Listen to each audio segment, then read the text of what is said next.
All right, we are live.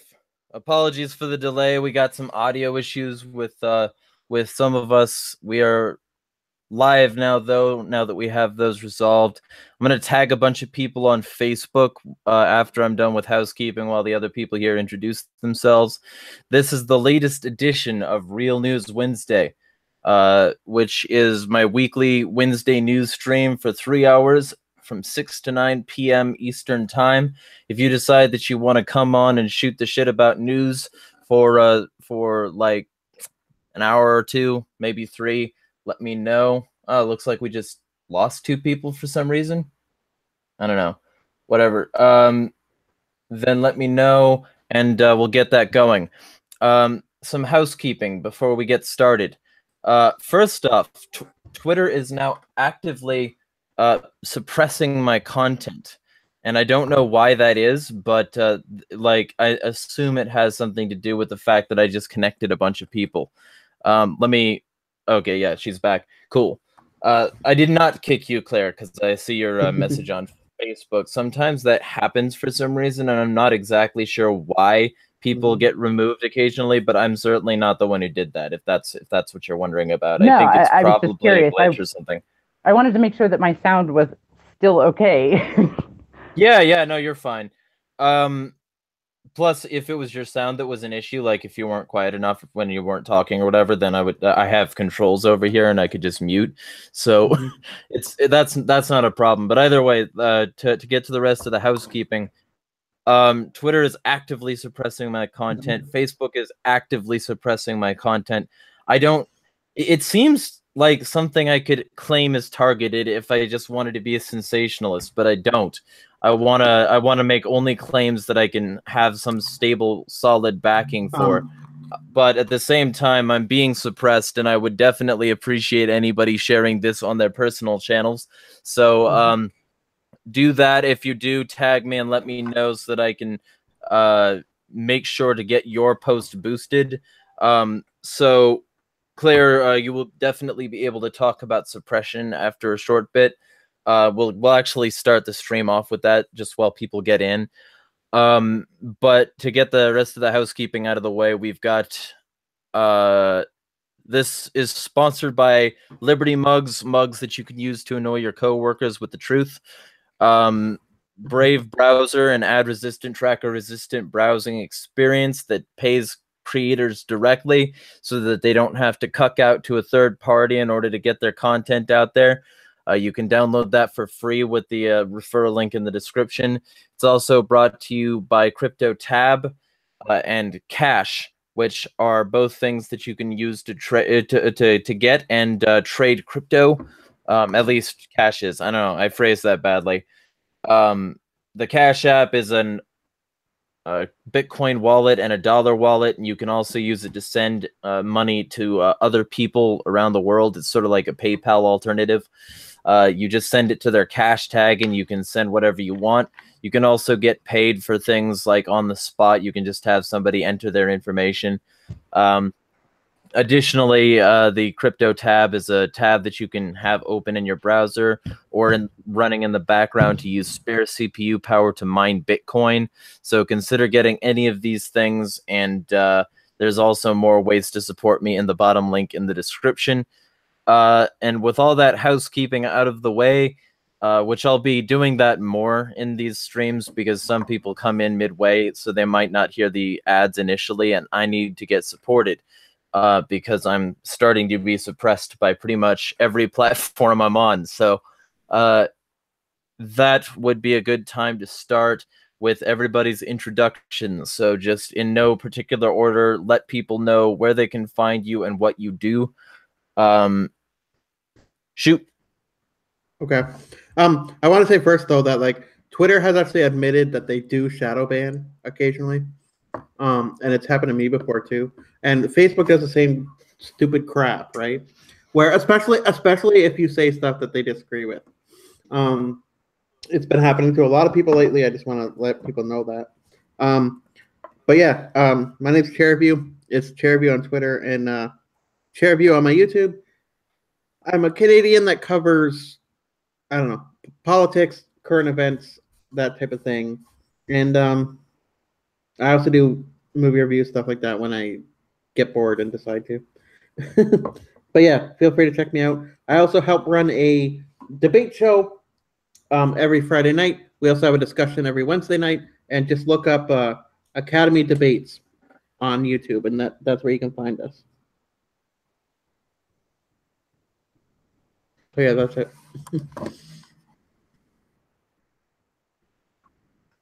I am Idiot's Query. You can find me on recently Minds. You can find me on Twitter. You can find me on YouTube. I know shit yet. I just fight for anarchy, and I use logic, reason, and I have a lot of garbage opinions, and that's about it.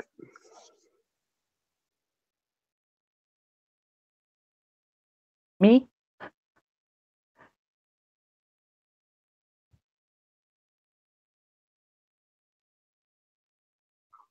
Should I go? Yeah, go for it. Okay, sorry. I'm Claire Burnish, and I'm an independent journalist, but I haven't been writing for months actually because of the suppression and such. It's kind of a long story and all of that, but I am on Facebook under my real name and Twitter under subversive_pen.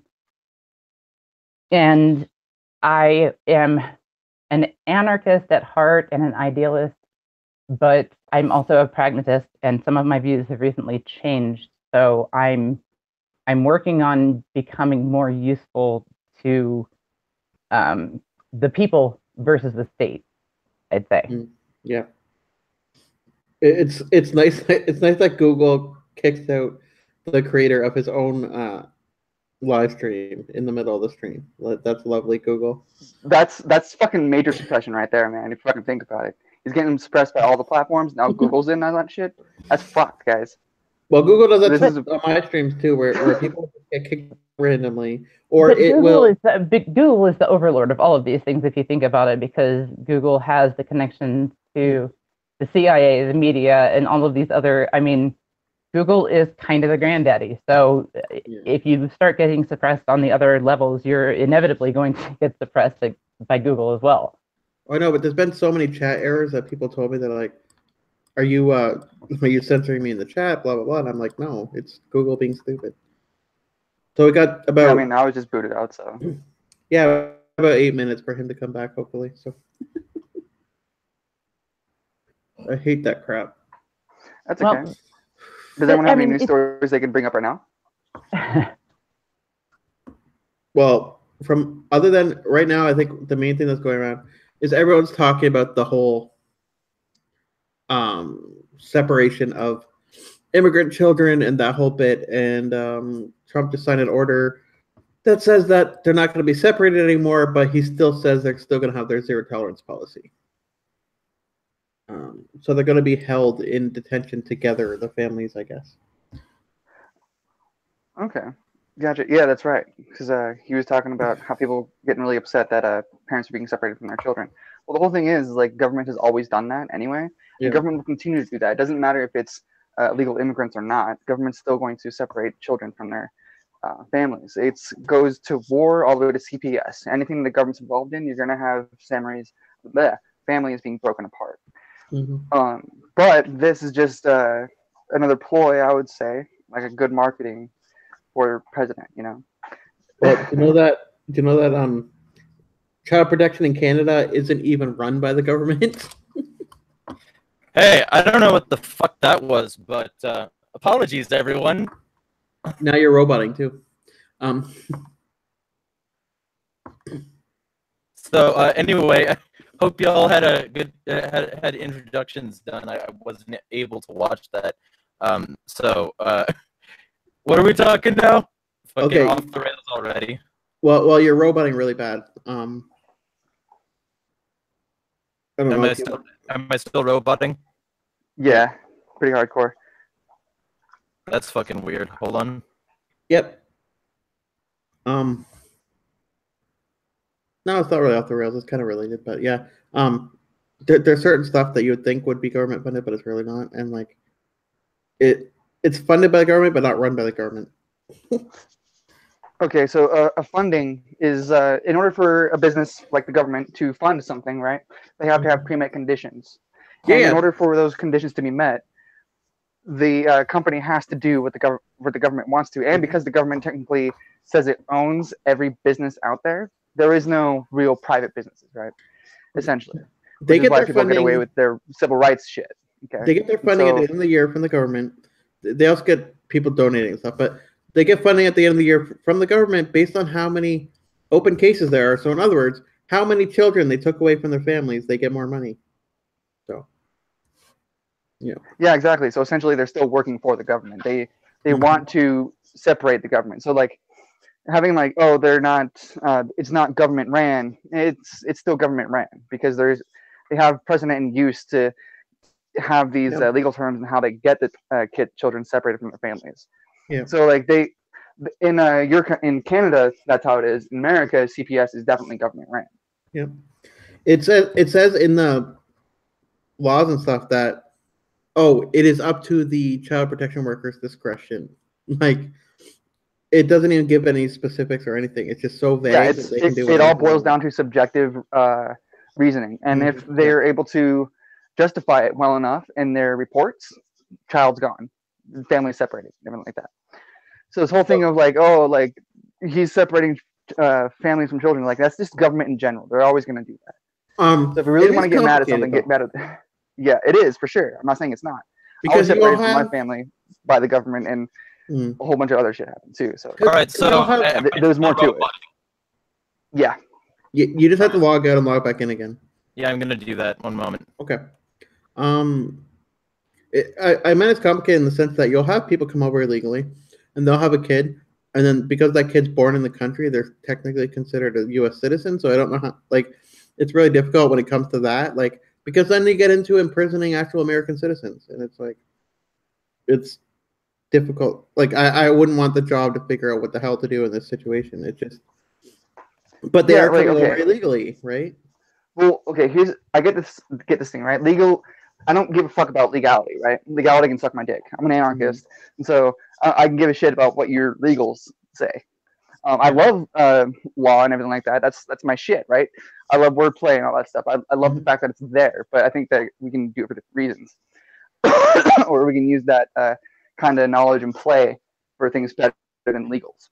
And but what would your solution be? Like, if you had no government controlling the border, right? What would your ideal thing be? Okay, so let's get this kind of muddled out of the way.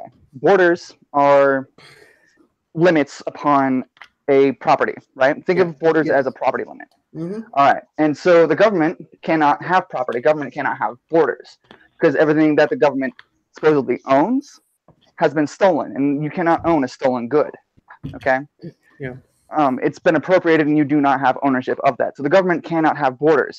However, if you think of borders as what it's supposed to be, is a limit on your property, then you're not really going to want someone on your property without first vetting them, or by other means. Okay, so you're going to want to, and so I get that. I understand why you wouldn't want someone crossing into your property without first, asking them questions about who they are, what they're doing, things like that. Right. So all right, how's this? I get why they don't want it. That's much better. All right. So on this level, let me just say something before I go like add a bunch of people to this post, because that's what I was doing before this fucking thing happened. First off, Lupinit, why don't you introduce yourself before I say anything? Tell me where they can find you. Not a problem. Test. 1, 2, 3. Everybody hear me? Yep. Cool. All right. Hi, I'm Anarchic Wolf, aka Lupinit. You can find me on Minds as Lupinate or Anarchic Wolf on Steemit. And basically, I write mostly about logic, voluntarism, and trying to prove one with the other. Cool. All right, so let me just say, like, if you want children to be not stripped from their parents and forced to live in conditions without them, the first step you should do is repealing drug laws, which Canada has made like a very passing it, like starting maybe attempt at, but it still seems like bullshit to me because realistically, first off, the primary reason for the violence at the border and for violence in Mexico and America in general is gangs. And that sort of gang violence is promoted by the war on drugs. It's promoted by the sort of trafficking across the border. It's promoted by the DEA and the CIA working together to make sure that drugs stay in communities so that they can stay in their line of work. I mean, it's promoted by the violence that's incurred on the border from borderland wars and from all of these quote vigilantes trying to patrol the border for illegals entering. I mean, it's really obvious that the drug war has led to a lot of violence. What were you going to say, Idiot Square? Oh, I was going to say that it's also not just drug wars. It's anything that's prohibited. Okay, right. So anything that's prohibited will go into gangs, and that includes anything from consumables to physical objects that you can, like guns. Okay, so people are like, oh, we should get rid of guns. No, the same fucking thing will happen, and it'll be even worse because guns are literally tools to kill people, where drugs aren't, and people kill people over that. Okay, Chicago. Yeah. There's more than enough statistical evidence on the gun argument. Yeah, and it's just it's anything that's prohibited or that is being suppressed is what happens. It's why we have gangs and things like that. If you don't suppress things, then you're still gonna have gangs and like people being violent as fuck because people are violent sometimes. Well, look at what happened with prohibition. Instead of gangs, you had the mob and stuff. Like that's the gang with the fancy title. That's you bloody read my mind, Chair. Because I was about to mention exactly that. Prohibition, 1920s and 30s. The only reason Al Capone was such a fucking nuisance to this country is because we prohibited liquor. And if we hadn't prohibited liquor, then there's no way he could have made the amount of money that he did and could have become as powerful as he did. Even Sinatra was involved in that shit. So...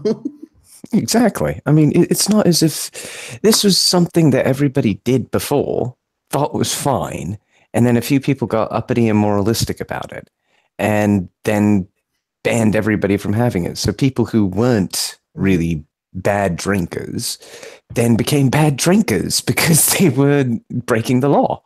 Didn't they get the people to vote for it, though, when it happened? Maybe some of them. Maybe some of them. It was voted for. It was voted for. Mm-hmm. That's the thing. It was made a law under normal systems, but it was, again, bad knowledge, bad logic that drove people to it. Think of the children, that kind of crap. And let's be real specific that the votes aren't what did it. The legislative bodies that pushed it through, even though, like, I'm thinking, like, if I remember correctly, like 35% of people didn't even vote at all. Yeah, probably. So, I mean, it's always the legislative bodies pushing things through. It's never a successful vote that makes a law. Yep. Like this Space Force shit, Trump was like, I don't care if you guys oppose it, you're going to do it anyway. Right. Well, because he needs a stimulus package. I'd say it's more complicated than that. He needs to find a way to validate the SSP budget. Well, I mean, partially, but the thing is, like, if you want a way to look presidential, the way to look presidential that has worked time and time again is start some sort of thing with the military and make it look good. So, fucking the entire Cold War, the space wars with Russia that already happened, those things are being revived because the war on terror is losing its essence. It's losing its ability to sway people. So now you have to make people afraid of things that are like beyond the skies, and you have to make them fear what comes with the consequence of not having some sort of protection up there. And then, like, you have basically a way to constantly get funding, constantly get support, and to look presidential enough to get 4 more years. Plus, he already had the Air Force Space Command. Yeah. Well, guys, like, if we get fucking space sharks out of this, I am game. You don't understand. Space sharks. If we get a warp drive, out of this, I'm not that. If we've already got a warp drive, that's the thing I'm wondering.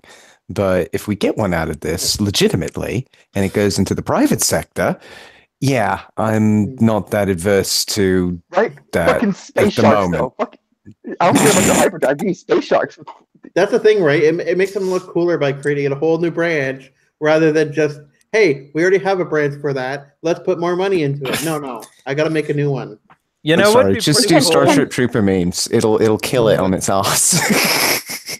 Can I play devil's advocate for a second here, though? Yeah, sure. Of course. Because we have, I think that a lot of people are, somewhat trepidatious about artificial intelligence. And if we're having a space force, it undoubtedly will have a great measure of artificial intelligence. I mean, we kind of know this. So Sure. if some of those predictions from well-esteemed scientists come true and, AI goes off the rails and realizes that humans are the plague on the planet, then they will additionally have weapons in space to deal with us. Just saying. Well, sure. Yeah, there is that. The one thing I will also say, the fact that artificial intelligence was discussed at Bilderberg this year. Let's not forget that. Well, they're claiming that they already do have those weapons, like I said, with Russia and China. I don't know how far along they are. There was rumors about some sort of laser defense type thing that if someone launched missiles, China or somebody could stop them. I don't know how far along that went, but well, I know we've got rail guns. That much I know we have. That is actually well documented and on YouTube from military videos. They brag about this one. If they're bragging about railguns, they've got more advanced technology. Oh, they definitely do. Well, of course, railguns weren't that difficult to build, objectively speaking. So. Well, comparatively speaking to some of the weapons that are out there, they're actually quite tricky to get right. But they did. Well, I mean, vaguely, but like the thing is that you have better ammunition with a railgun because you don't have to have a propulsion system, so it takes a lot less long to get right than something which requires stability on a long scale. If you can just make sure that it launches with enough force to make sure that it gets to its target, and you don't need a guidance system or anything, then it makes it a whole hell of a lot simpler. Things with railguns, though, is that they use gravity. They use that force, which is what makes them so devastating. Right. But I mean, the other thing. I was gonna say that I like the personalized, nuke firing thing on Fallout. So we should just do that. Oh God! Now this is the one thing that always gets me is the McNuke argument for Ancapistan. What will happen if nukes become prolific? I just don't see it happening. That's the thing. Nukes are something that are only owned by states. They only are really needed by states. They can't really be used for self-defense because to use one, not really. You still have a yield problem. You basically, the only thing you could really use it for is a self-destruct mechanism. Let me. Self-destruction ain't self-defense. No. Here it is. No, it is because if you have the nastiest form of let me explain. If you have the nasty in war in self-defense, right? You have to have every single tool possible. Because no one wants to use the nastiest fucking weapon you have, and that nastiest weapon means they're gonna fucking die too, and no one wants that shit. So you can have it, and you have to have even the nastiest shit, dude. You have to have chemical warfare, that'll wipe everyone out. And no, you see, this is why I disagree. Button is very useful. I disagree. No one's gonna push you to that point. No one's gonna want to push you to that point to use that. Yeah, but if you've got the self-destruct, dude, if you've got the self-destruct button.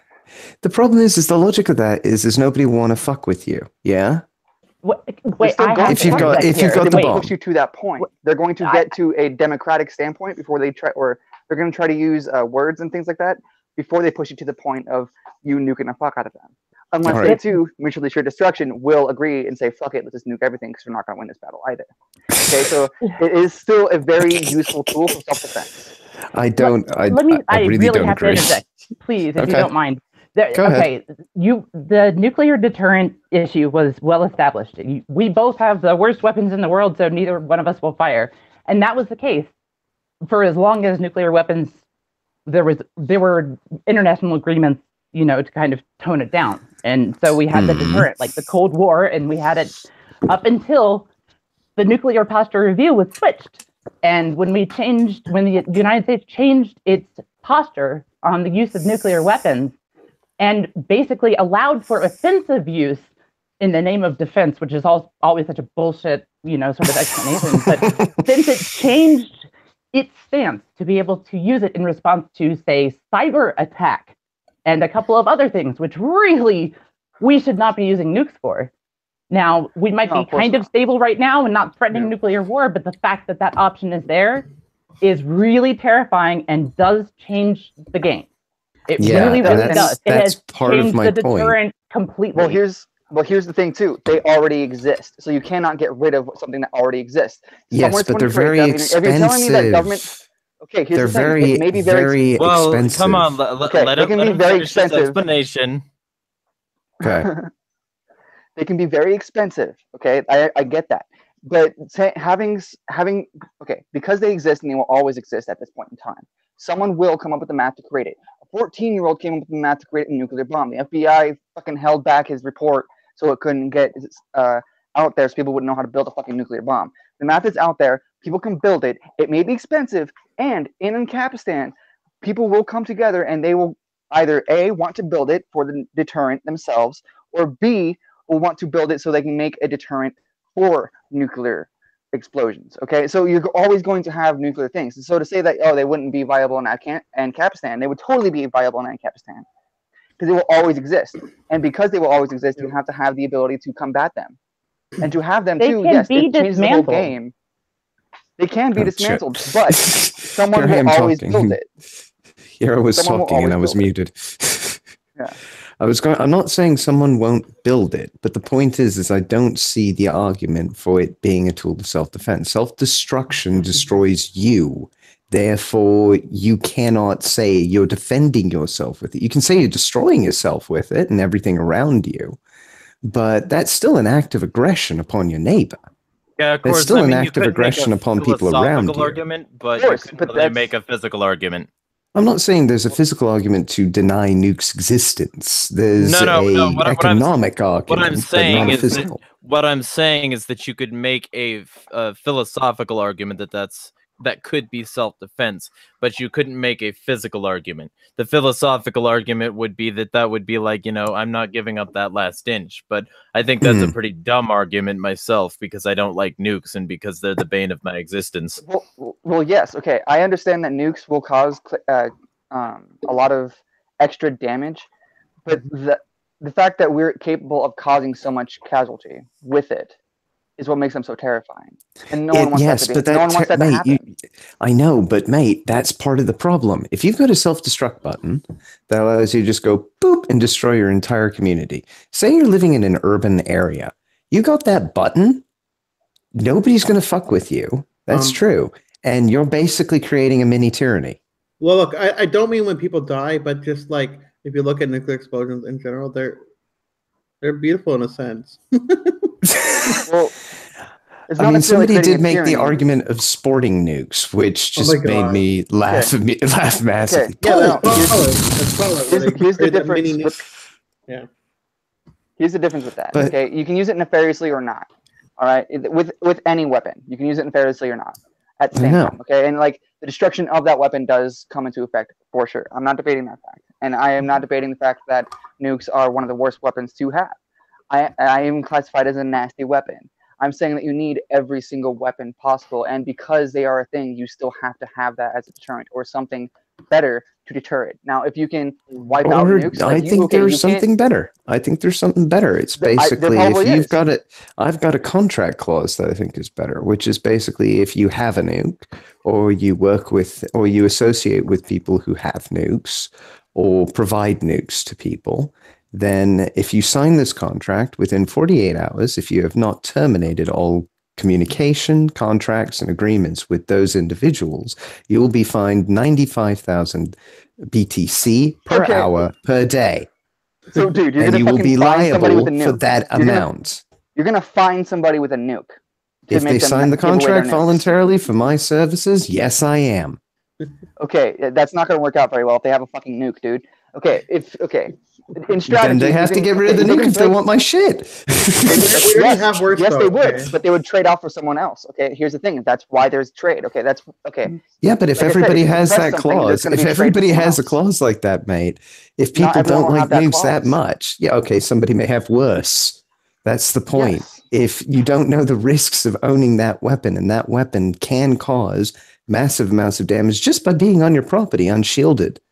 I mean, nukes are everyone dangerous. Mate, let me and finish. everyone knows that. Sorry. Let me finish. No, I don't, but you're arguing as if everybody doesn't appreciate that. And I don't think they do. Most people would probably go down the route of let's fucking make sure these don't exist rather than saying, oh, let's let everybody have them.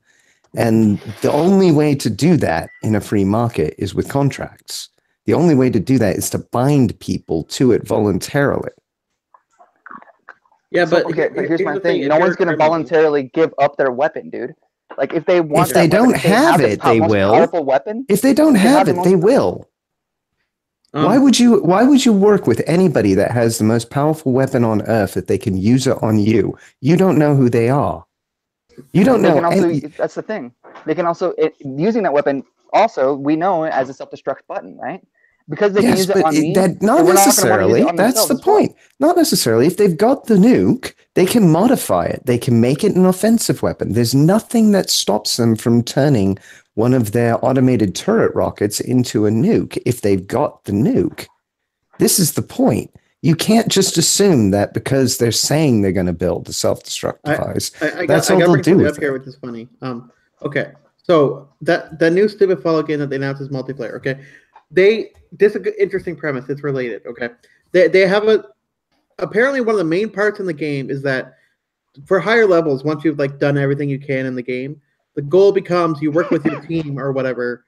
4 people at a time can work together, and you go to the nuclear silos and you get the codes for the nukes so that you can launch them. Now, they're convinced that people are going to launch them into areas where people don't live to, watch the creatures and give them a higher level, make it more difficult. That's not what's going to happen. They're just going to use it on each other and they're just going to blow each other up constantly. That's what it's all going to be. And because that's what people do is what I'm trying to say, is that it would probably be the same thing in real life if that situation were happening. I mean, the problem with nuclear weapons is the unforeseen consequences. You don't know that the person holding it has good shielding. You don't know that if they've made the weapon in a sensible way. It could have been made of it could have been made of heavy plutonium-240, which has got extremely high gamma radiation content and very low explosive content.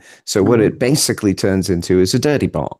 So all it will do is completely destroy the planet to have even one person in Ancapistan having that effectively, because everybody else will then need to have it.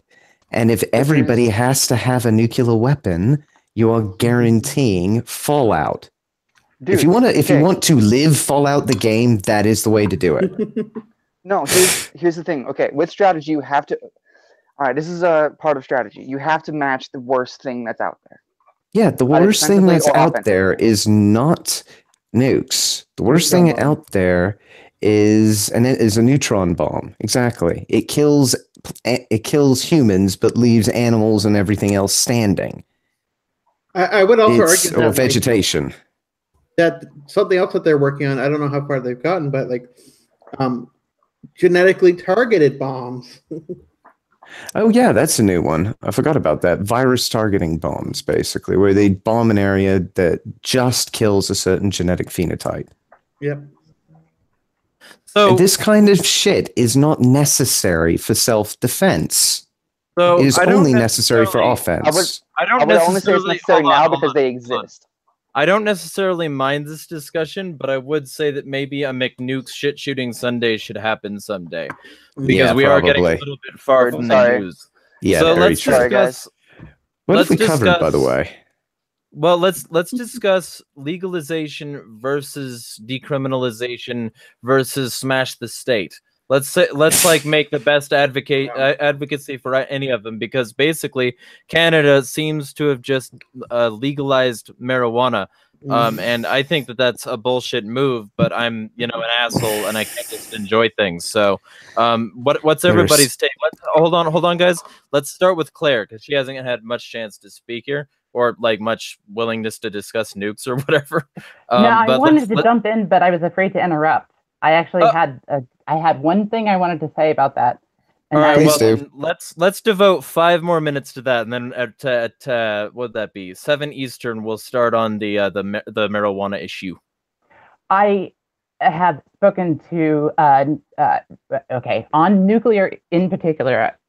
I have also focused on nuclear power as an issue and a real problem and a very big threat. Like, we always focus on weapons that are nuclear, but we have nuclear weapons that are there because we have so many ailing and falling apart nuclear plants in this country and elsewhere. And I spoke with a nuclear power industry insider a couple of years back who had just about 5 decades of experience as a nuclear physicist working at, now I've forgotten, Indian Point, which is like half an hour from New York City. And he told me some very disturbing things that I literally can't repeat. But I will say that when we're discussing weapons, nuclear plants, and not just for their deterioration, but for their situation, say Fukushima on a major fault line next to an ocean, there are all sorts of problems with that industry in particular that cannot be overlooked when we have this discussion about potentials for disaster. Right, especially considering the fact that, like, you can get really good power now from algae. So there's really almost zero purpose to having nuclear power at this point. Oh yes, algae, lifter, but guys, I'm not saying that nuclear that it's good technology or anything like that, that we should have, that we have to have it or anything like that. But the fact that it does exist and it will always exist because of nefarious actors, we shouldn't count it out as something to use. Personally, I think I'm gonna go for all of it or go for nothing. Like, that's my thing, and I'm not saying that it's a good thing, guys. Like, not even close. I'd agree with you, idiots, Query, if it weren't for the fact that this is the one type of property that is active. It always will react to its environment in a negative way, never in a positive one. Oh, I know. And that's the thing about it. Like, I'm not saying that that's part of the reason why it's not I don't consider I don't consider it a viable type of property, because it's constantly trying to attack you. Defensive means are not always good. And like, okay, self-defense is not inherently good. I'm not saying it is. I'm not saying it is. I'm not saying it is. I'm saying that there's certain types of weapon that are so destructive, to argue that you can use them in self-defense in reality is not a valid argument, because the empiricism denies it. And when it comes to nuclear power, there's always lifter. It's just that we don't use it.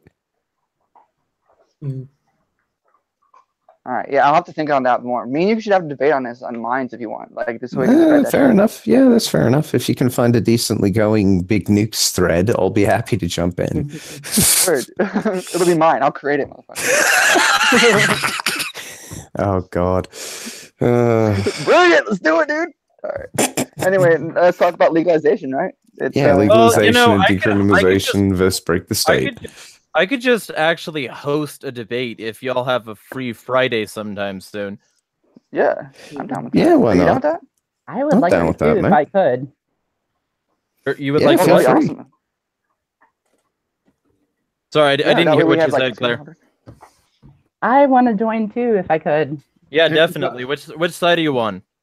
I am very anti-nuclear on every possible level, and it's something that has been a subject I've studied since I was about 10. So, by the way, I also want to point out that Jeremiah's channel is open for debates, but I also run the debate show on Fridays, which also, like, if you have a topic and an opponent, that you want to challenge to a debate, then let us know. Let me know at Fairview on Twitter, and then we can arrange something anytime. It's fine. I'm just on the side of FYI, strategy. That's all I'm on. Is the side of strategy, guys. That's it. So by the way, Chair, if FYI, if you ever get a social justice warrior or something who doesn't have anybody he wants to debate, particularly, I'm happy to oblige. Okay. Any social justice, any communists, any of them, I'd happily oblige them to debate Same here. why the hell they think the state is necessary. Well, by the way, Make this tonight we're having a discussion on how to fight. We're brainstorming on the best ways to fight the robot war. So yeah. Anyway, but as far as legalization goes, right? I wanted to point something out here in Canada. Okay, so part of the law includes being able to cultivate 4 plants at your house. However, that's federally, but they're saying that each individual province might be able to challenge that and say, if your province decides, hey, no, you can't grow it at home here. Apparently, that means that the citizen can challenge the province on that, take them to court, but it says that the federal government doesn't plan on stopping the provinces from banning it. But if the citizen took them to court, then the federal government would speak up, supposedly. And it's like, I doubt it. Okay, so here's what the rules are. October 17th, there's like 45 amendments they made, including if you are a stockholder in a marijuana company, you get added to a registry or something like that. So it says, purchase fresh or dried cannabis oil, plants, and seeds for cultivation from the provincially regulated retailer or from a federally licensed producer. You can have up to 30 grams of dried in public, share up to 30 grams with other adults, cultivate up to 4 plants per household, and create edibles at home as long as you're not using some weird solvent to make it. If you're not lacing it, then you can make your own edibles. That's the main part of it. okay. So my issue with I don't give a fuck about legalization of shit because to me legalization just means bullshit. It's all about legalization equals theft. Yeah, exactly. Anything with legal in it is ultimately theft, and so I say fuck you to your legal anything. However, because I know like how law works so well, here's what I will say. My opinion on it being legalized is awesome. Now I can finally do it this way, but they're still requiring me to do something so I can do it anyway. I still have to go through these fucking loops, or I have to follow their rules to what they say I can smoke or drink. Okay? I can't make moonshine in my bathtub. That shit's still illegal, right? So there's a whole bunch of shit I can't do that they say I can do. It's really it's a restriction upon my ability to do what I want. This is what they're gonna have the packaging look like. Oh wow. We have similar in Colorado. That's good. I grew up in I'm from Colorado. But so legalization is good to an extent to where a lot of people do some things, but it's still not good because legalization of anything is bullshit. But so is prohibition, and that's all legal will be able to do is say, yeah, you can do it, but we're just not going to let you do certain things. And if it doesn't have a rule against it and you do something, they're going to make a rule against it. Or for it, but it's still against it because they want to restrict it. Like, the only thing I'm glad for, because I use marijuana for my pain management, the only thing that I'm glad for is that it's going to make it easier to find things like edibles and oils and stuff.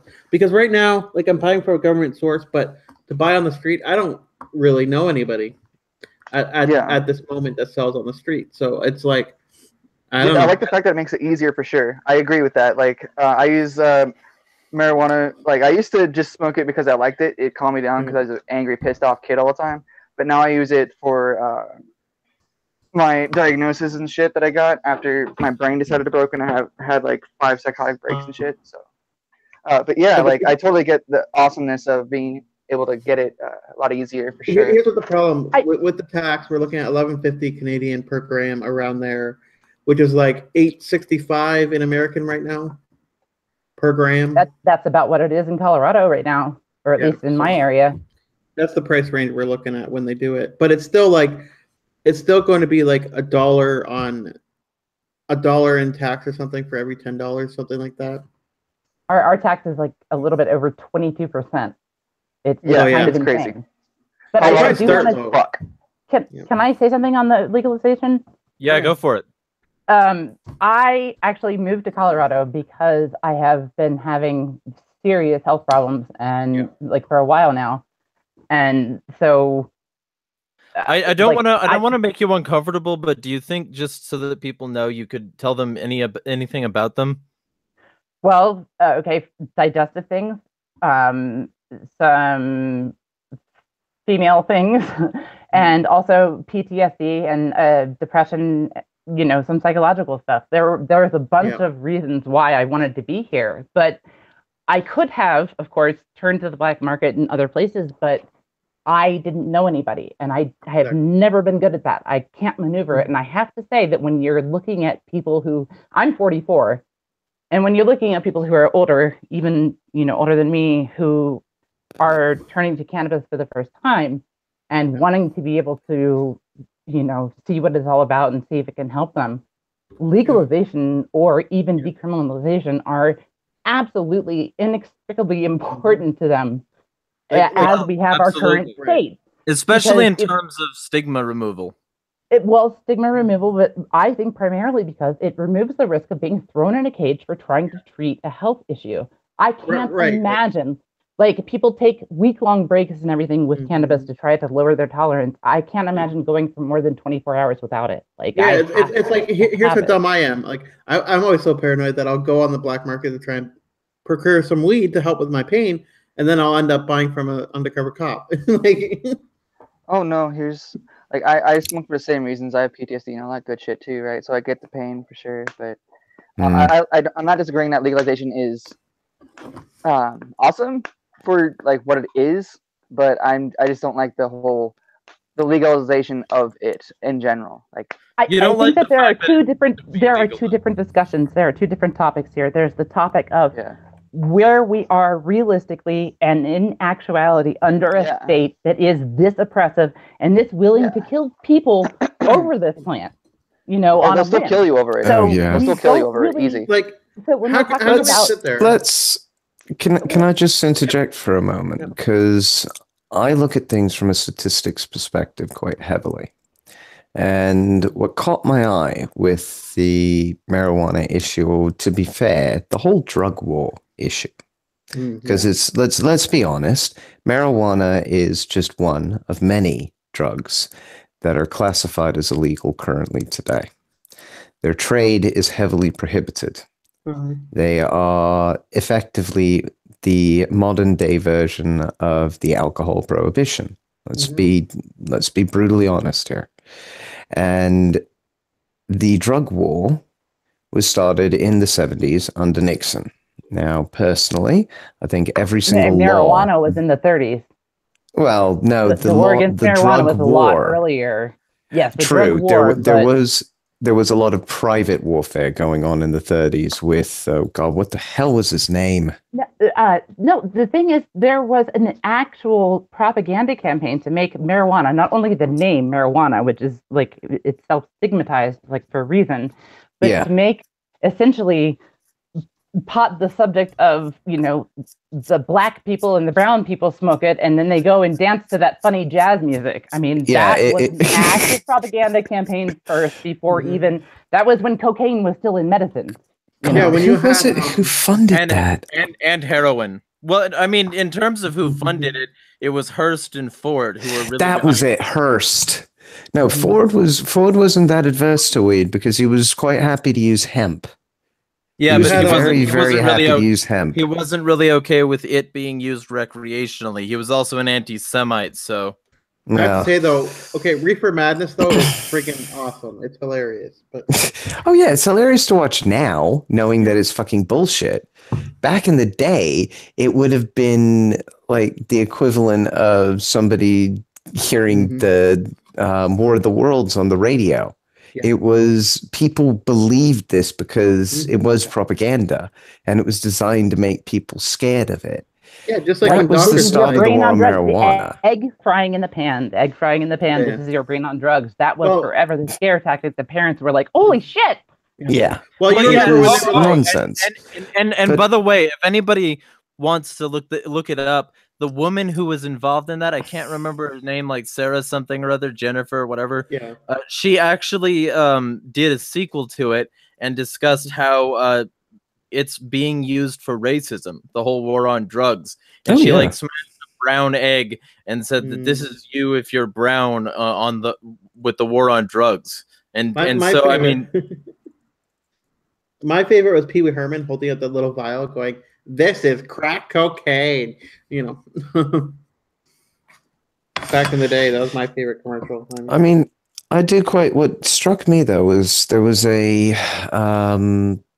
Kickstarter campaign a few years back on something called, and it was called like the 1515 movement or something.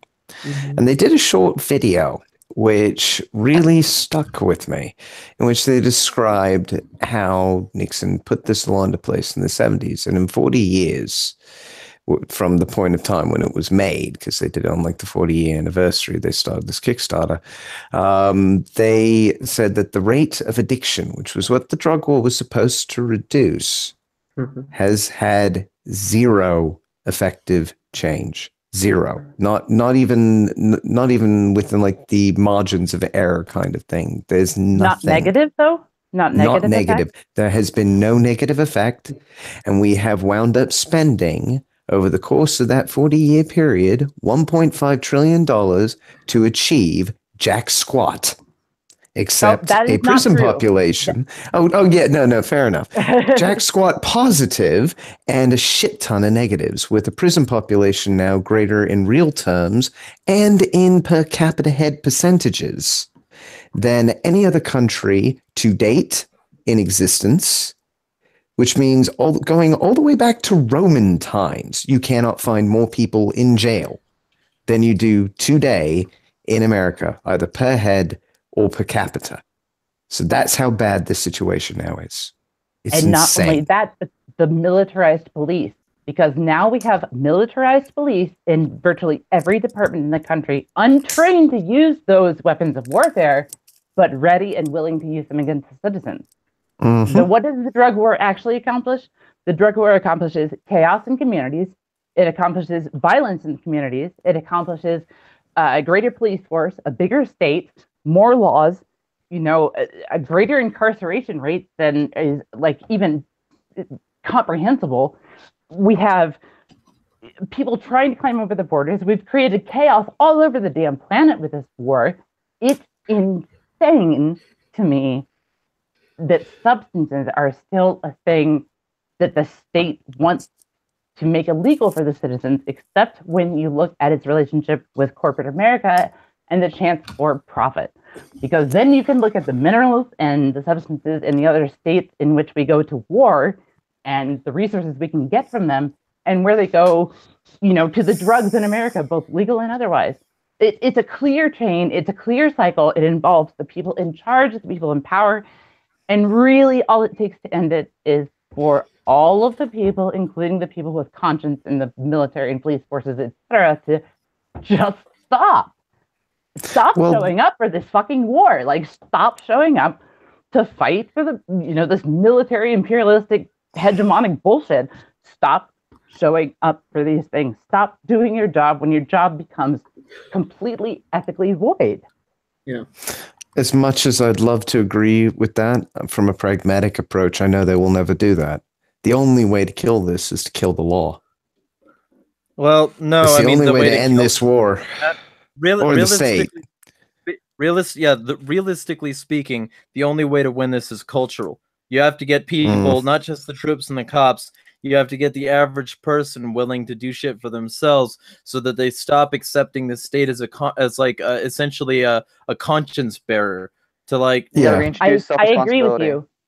To delegate all their responsibilities to doing this shit to another party, so that they don't have to look at it. But what, Claire?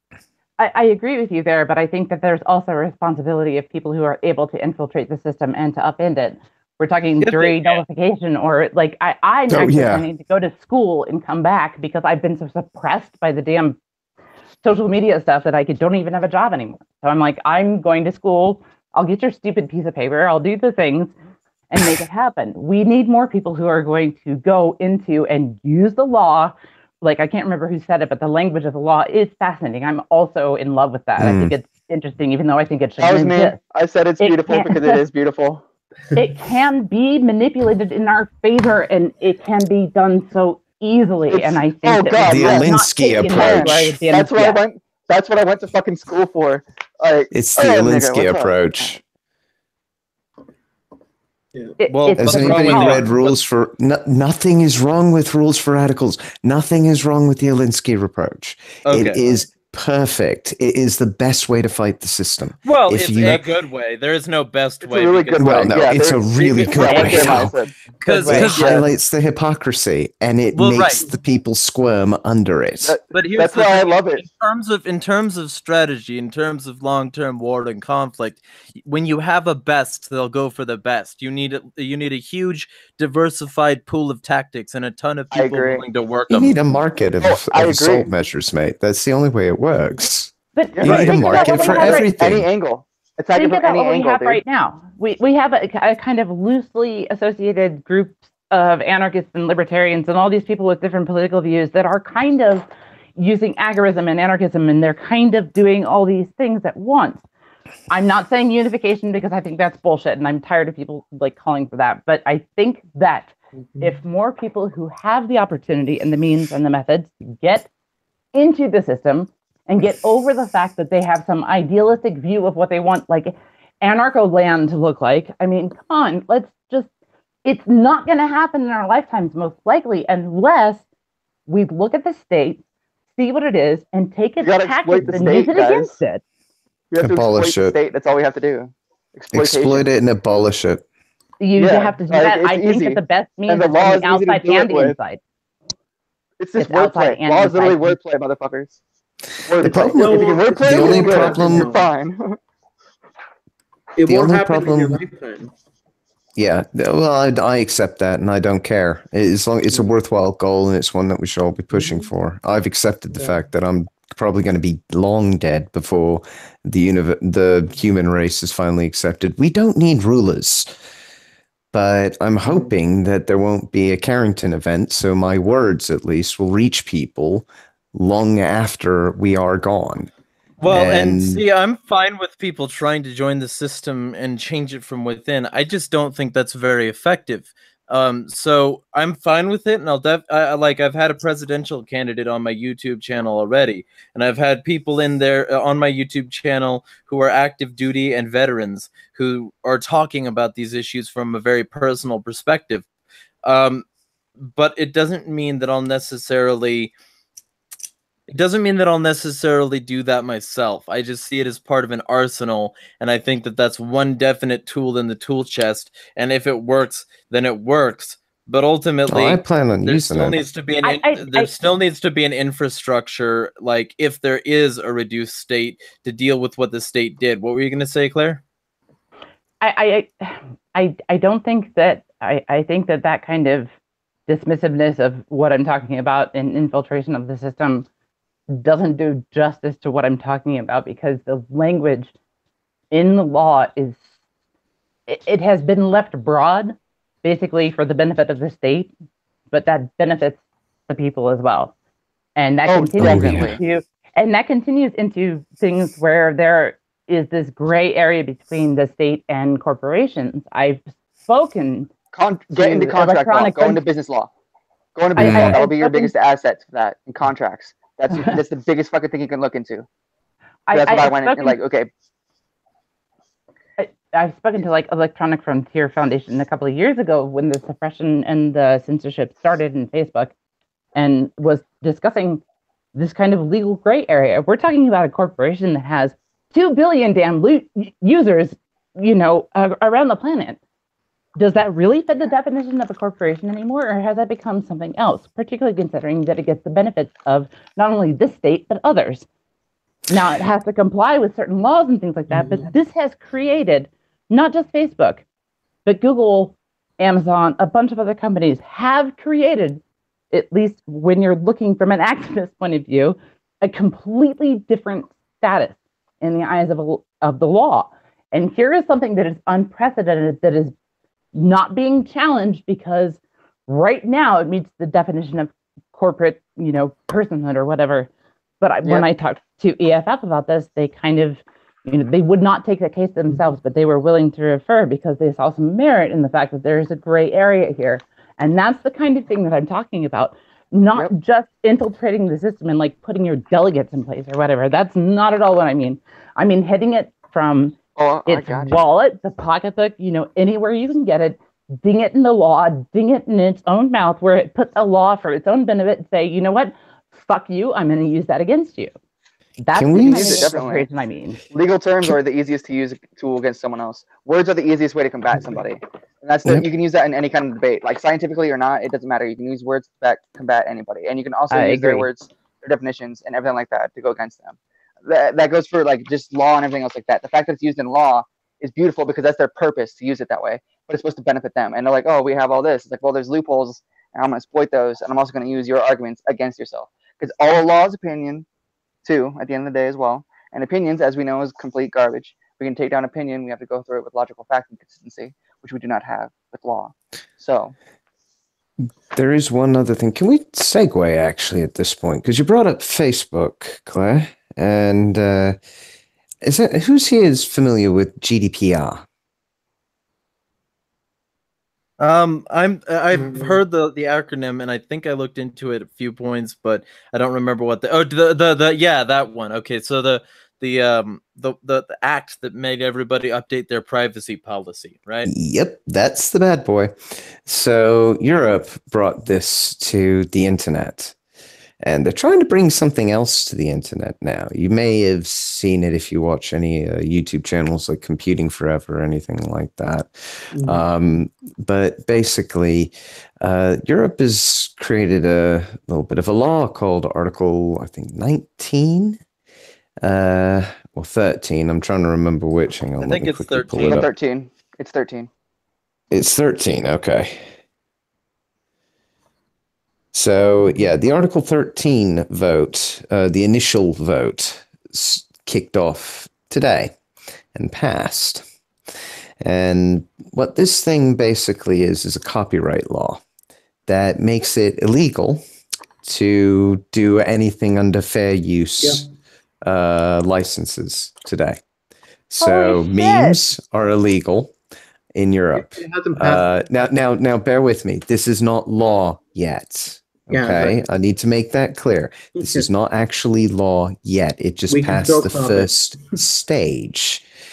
And the entire world needs to get behind the fuck no campaign that needs to come out for this, because the EU is basically trying to break the internet or create its own mini version of the Chinese internet that they've got. I was just going to say, Sesame credit. Here you come. Yeah, it is censorship at the highest level. You will get a link tax. Yeah. This thing is just absolutely beautiful in its insanity. And basically everything will get fucked. And Claire, when I was talking about suppression, because I'm being suppressed right now on both Twitter and Facebook, you said you wanted to say something about that. So this seems like a good time to say that, just to get the cards on the table. So what were you going to say? You were saying that you didn't want to basically sound kind of out of your waters by saying targeted suppression, but targeted suppression is real. And I've proven it several times myself by having, it's just point of fact. I have over 11,000 followers on Facebook. And when I post, or when I was writing and I posted a new topic that had a trending word in its title and had 1 like in an hour, or none, you could tell that it was being suppressed. And I would have a friend of mine come and take a screenshot of my timeline to see what he saw. And the post wasn't there, despite it being publicly available. Everything I post is public. Yeah. There was no reason for it to not be there. It happened so many times that eventually it became a loss for me to write for my blog. Well, like the amount of views that I'm getting on YouTube, for example, for someone that has 4,100 subscribers or something, it's obvious that most of the people who are subscribed to me aren't seeing my content. They're not getting they're not getting notified that it's there, so they're not fucking watching it. Especially with my live streams, it's like people aren't being notified and they're not seeing my stuff. So that's where it comes into is YouTube, for example. Facebook's really bad with it, but with YouTube, it's like, oh yeah, we're gonna change the way we deliver your stuff to your subscribers, and eventually, I think YouTube's gonna lead down the road to getting rid of subscribers altogether. But it's like, yeah, they can just, oh, we don't like what you're saying, so I don't think your audience is going to either. Like, they get to decide now if our audience wants to see it or not. And that Yeah, is that's kind of what starting to happen Facebook is in my doing timeline. too. Yep. Facebook isn't allowing like alternative voices, alternative media, independent media, whatever. It has so Yep. narrowed it down that an entire industry is virtually out of business now, and it's imperative to know, because I see so many people, it just breaks my heart, just screaming at one another like that's fake, or that's fake news.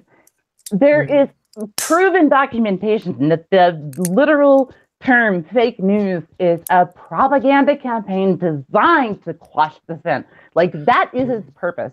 And I think it just infuriates me when I see people say, well, that's fake, or that's, you posted that from a Doesn't fake matter site, if or it's this, fake. that, the other thing. It is Well, especially terminal. since the mainstream media is the Lugan Press. If you really want to go that, so I mean, if They're worse we than talk, that. They're Pravda.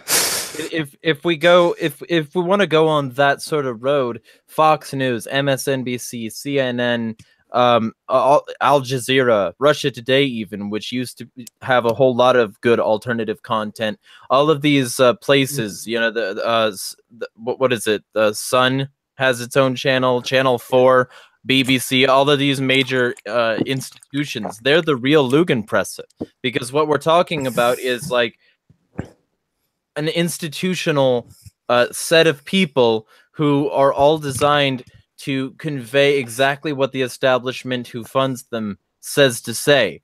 And, that's the reason it was kind of good that YouTube started to say who was funded by who, because we get to know that Russia Today is a Qatar operation.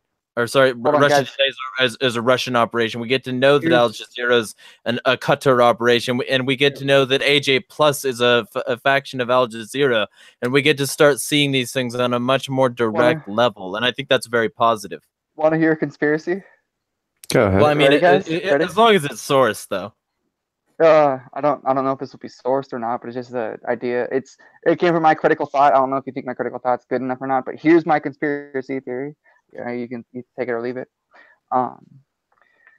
Maybe Trump was like purposely hired. Like, elites were playing a game. They purposely got him elected, right, or whatever the fuck, and they put this spin on fake news so they can elicit propaganda and indoctrination upon a world. Well, yeah, I mean, like a first world order kind of thing. No, there literally was a think tank involving George Soros, actually, which I'm not a Soros weirdo, but there literally was a think tank, and this is from an award-winning journalist who, when they got together, the term fake news came up less than a week later, and it was dominant in every headline. And I am telling you, at the time, I thought, what the fuck is that term, and where did it come from, and why is it being repeated?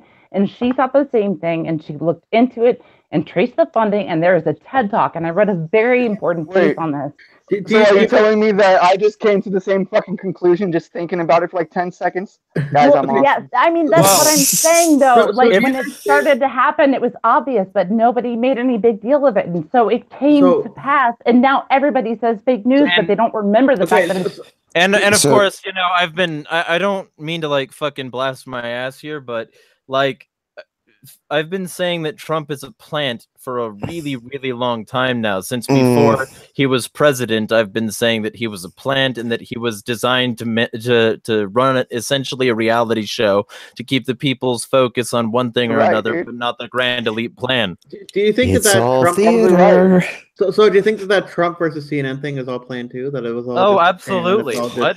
Definitely. No, I don't think that was sense. planned. I think that was an effective moneymaker for CNN because they saw that their fan base had just gone insane. So they thought, let's play on that. Let's I look at We agree the can make a lot of money right? that way. Let's look at what was this it, though? But hang on. We can I quickly bring us back to Article 13 because this thing I found an that's what I was article gonna on get onto. Gizmodo for it. Mhm. Sorry. That's what I was about to mention, is something about Yes. YouTube. Because, okay, with Article 13, here's the problem. People are like, oh, it's in the EU, it's not going to affect us that much. Well, if you're on YouTube, for example, making content, Facebook will have this too. If YouTube And has Twitter. to put, if YouTube, Twitter, Facebook, if they have to put filters on certain type of content being uploaded in the EU, they're not going to apply those filters just in the EU. They would put it all the way across their platform, so it would affect everyone. Yep, easier to code. And if they will have to change it. That's the thing. Outside the EU, this is the thing about these laws. If these companies had any sense, they'd just go, no, fuck off. We just won't serve content to you anymore, and we'll treat the EU market as a dead zone. You can build your own fucking search engines. You can build your own fucking social networks. You can host your own news sites. We ain't going to fucking touch you. That's what they That's should do. what they should do. Yes. If they were sensible capitalists, that's what they would do. Mhm. But what they are going to do is obey the EU law. And they'll initially try, like they've done in for everybody, to apply that law universally, so that the internet is then EU regulated effectively for those sites. A lot of sites, news sites in particular, will just go, nope, fuck it, we won't bother. We won't even bother trying. The big publishing networks will love this thing because it's a copyright law. It gives them shit tons of money. If you violate copyright, you get a fine. If you share a link, you get a fine. Yeah. Now, I found a link on Gizmodo, and be advised, Jeremiah, you may get sued in a year over this particular conversation because I'm going to quote from this article. Oh, I don't care. Fuck Gizmodo. They were part of the Gamers Are Dead narrative. I don't give a shit. They can fight me. I'll fuck them up. Fair enough. We regret to inform you, this is from an article called, by the way, The End of All That Is Good and Pure About the Internet by Rhett Jones. We regret to inform you that the internet is on red alert once again. On Wednesday, the EU Legislative Committee voted to adopt sweeping measures that will upend the web in every way that we know it. Memes, news, Wikipedia, art, privacy, and the creation side of fandom are all at risk of being destroyed or kneecapped. By the time Americans woke up on Wednesday, the Legislative Committee had voted on the final form of the EU Copyright Directive, the first major update to European copyright law since 2001. Much of what the legislation has been met with approval, but Articles 11 and 13 are considered disastrous by some of the world's foremost tech experts. Explaining what's wrong with these 2 points of the legislation in detail is difficult because the articles themselves are so vague. I think this ties into that particular argument that you were making earlier, Claire. That's the primary issue for the critics. Both articles make unprecedented demands on anyone operating a popular website to monitor copyright material and pay fees to news organizations when linking out to their articles. Defenders of the plan say that the critics are exaggerating because of the assumptions they're making about how the legislation will be implemented. Critics, like one of the fathers of the internet, Vint Cerf, and the inventor of the World Wide Web, Tim Berners-Lee, say the risks outweigh the benefits. Who are you going to believe? Let's take a look at what's at stake with these new forthcoming regulations. Article 13. This section of the directive will completely reconfigure websites' responsibilities when it comes to enforcing copyrights. Until now, the so-called e-commerce directive has given online platforms broad protection from being subject to copyright penalties when they simply acted as a conduit for users' uploads. It's very similar to laws in the US that exempt YouTube from penalties so long as it's making its best effort to take down infringing material when it's reported. YouTube uses an automated content recognition system combined with an army of human beings to review the material users upload, which is also how they manage to throttle you guys so well. Mm-hmm. It costs the company millions of dollars to do this. Critics of which means it's a huge cost drain on people and it can't be sustained. Critics of the Article 13 say that every popular platform, estimated to mean the top 20%, that allows users to post text, sound, code, or still or moving images will need one of these systems.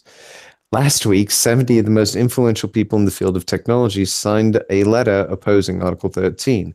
Pioneers like Cerf and Berners-Lee were joined by experts in virtually every facet of the online world to say that the legislation would harm freedom of speech, education, expression, and small businesses, while giving major platforms that are already heavily monitored their service a distinct advantage. Activist, author, and special advisor for the Electronic Freedom Foundation, Cory Doctorow, has written extensively about the potential implications of Article 13 since it became a crisis in the last few months. He told Gizmodo over the phone that as it is written, the legislation will cost hundreds of millions of dollars in penalties for platforms that can't handle monitoring, and he's confident that companies like Google and Facebook will be the only ones that can survive. The big question around Article 13 is the vague requirement that websites use appropriate measures to prevent copyrighted material from ever appearing on their service. It suggests effective content recognition technologies be used several times without explaining what that means, how it would work, how claims would be filed, or anything practical. For critics like Doctorow, the natural conclusion is that big platforms will use their own systems and some sort of centralized system will be required for the rest. Because there's no outline of how such a system would work, there are no penalties for people who falsely claim ownership over the content. Even in the event that someone uploads a claim over the complete works of Shakespeare, which is in the public domain, a platform would have to individually decide if that claim is worth taking a risk or allowing someone else to quote a sonnet by the bard. If the platform doesn't want to take the risk, someone fighting a copyright claim would have to go to court. As we see all the time, algorithms by the richest companies in the world are terrible at doing their jobs. This week, we saw YouTube blocking educational videos from MIT and the Blender Foundation because they were erroneously flagged by its piracy filters. In the past, we've seen bullshit piracy claims over white noise and birds chirping. Also, what's possibly the most important problem with Article 13 is it makes no exceptions for fair use, a foundation of the internet, an essential caveat in the law that allows people to remix copyrighted works. So, yeah, goodbye fair use, goodbye linkage, goodbye memes, goodbye anything that you actually enjoyed about using the internet, including educational fucking content. And that's just Article 13. Well, it's like the EU might as well just elect a propaganda minister at this point and be like, oh, here's the one media. Well, they already do that. They have the BBC. Exactly. Right? Well, that's the UK. They won't have that for very long anymore. where they're just going to have one source for all your news and you just got to believe what they tell you because they wouldn't lie to you. You know. No, I am. Sorry, go on, Claire. That to me is terrifying because my primary issue as an activist and as a writer is, what's contained in the First Amendment, which is, freedom to associate and speak and act freely. I cannot even fathom that a nation in such a close proximity to where such a policy was so dangerous before would go forward with something like this right now. I'm stunned at its overreach. I made a freaking silly video where I took Trump's face and put it on Starship Troopers. Now, if I want to do that in the future, I'll have to pay a fee for that? No fucking thank you. Like, give me a break. It's such a harmless thing. Like, it didn't hurt anybody. I know. And that's the thing. These companies don't want to follow it, but financially, they're going to have to, some of them. With the fall of an empire, like the imperialist U.S., there is always, at least in the history and cycles of these rises and falls, a rise in fascism and authoritarianism and totalitarianism around the world, and we're seeing that so clearly everywhere, and it's quickening, and it's just in so many ways, it's terrifying. It's like you want to go and hide in a cabin somewhere and hope that nobody ever finds you. Yeah, that's what they want people to do, is basically just go into the sand, hide their head, pretend this isn't happening. It's happening. We got to fight it. But it's not over yet, because this is the one that's going to really stick in the craw of the big corporations. I'm telling you, because it's Article 11. Article 11 has been variously called the link tax or the snippet tax, designed to mitigate the power over publishers that Google and Facebook have amassed in the last decade. It codifies a new copyright rule for linking to news organizations and quoting text from their stories. Online platforms will have to pay for a license to link out to news publishers, and this will theoretically help support organizations that are vital for public information and drive users to their homepages. This all sounds decent in principle, but Article 11 doesn't matter to even define what constitutes a link. Details will be left to the 28 individual countries in the EU to figure that out.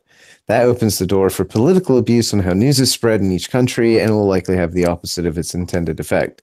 Google can afford a license. There's no guarantee smaller organizations can. Members of the European Parliament, Julia Reda, is firmly opposed to Article 11 and 13. She recently wrote on her website, instead of one Europe-wide law, we have 28, with the most extreme becoming the de facto standard. To avoid being sued, international internet platforms would be motivated to comply with the strictest version implemented by any member state. In response to her MEP counterpart Alex Voss's defense of Article 11, Rita gave the Next Web an illustration of how the differences between countries could play out. The sentence, Angela Merkel meets Theresa May, which could be the headline of a news article, cannot be protected by copyright because it's a mere statement of fact and not an original creation. Mr. Voss said repeatedly that he wants these purely factual statements to be covered by Article 11, that protection granted to press publishers and will therefore be much broader than even what the journalists themselves get. Rita also pointed out that egregious sampling or wholesale theft of news content is already illegal under current copyright law. Thank fuck I'm adding little bits in between all of this, otherwise I'd be sued now. There's no reason to believe that Facebook, with its fancy link license, will ever face penalties for user posting an entire article on their wall. But when Facebook decides it doesn't like your particular political point of view, it'll be a lot harder for you to start a small platform and express it. Consequences of Article 11 and Article 13 remain a matter of speculation, but the nature of legislation, both its design and its vagueness that make it ripe for abuse, make it all but inevitable that they will leave the internet torn and tattered in its wake. Here are some likely victims: memes. If you think people who pirate music should be executed and all news organizations are the devil, you probably like memes. Well, whoever took a picture of that one guy looking at that one girl instead of the other girl will be having a field day running around filing complaints against any person that uses it without permission. Can I point out something, how stupid it is that a media outlet can't even get the name of the meme right? It's distracted boyfriend. I know. It's so easy to get. Yeah. What was started back in like 40? One of those. I know. Like, yeah. I know. You know what the worst thing is just kidding. That guy sold the photo to iStock, a subsidiary of photo licensing giant Getty Images. You'll already be sued for it if you're not getting fair use. Fair use means you have to shoot your own photo to caption and make it clear that anyone is allowed to further caption it in pursuit of creating a meme.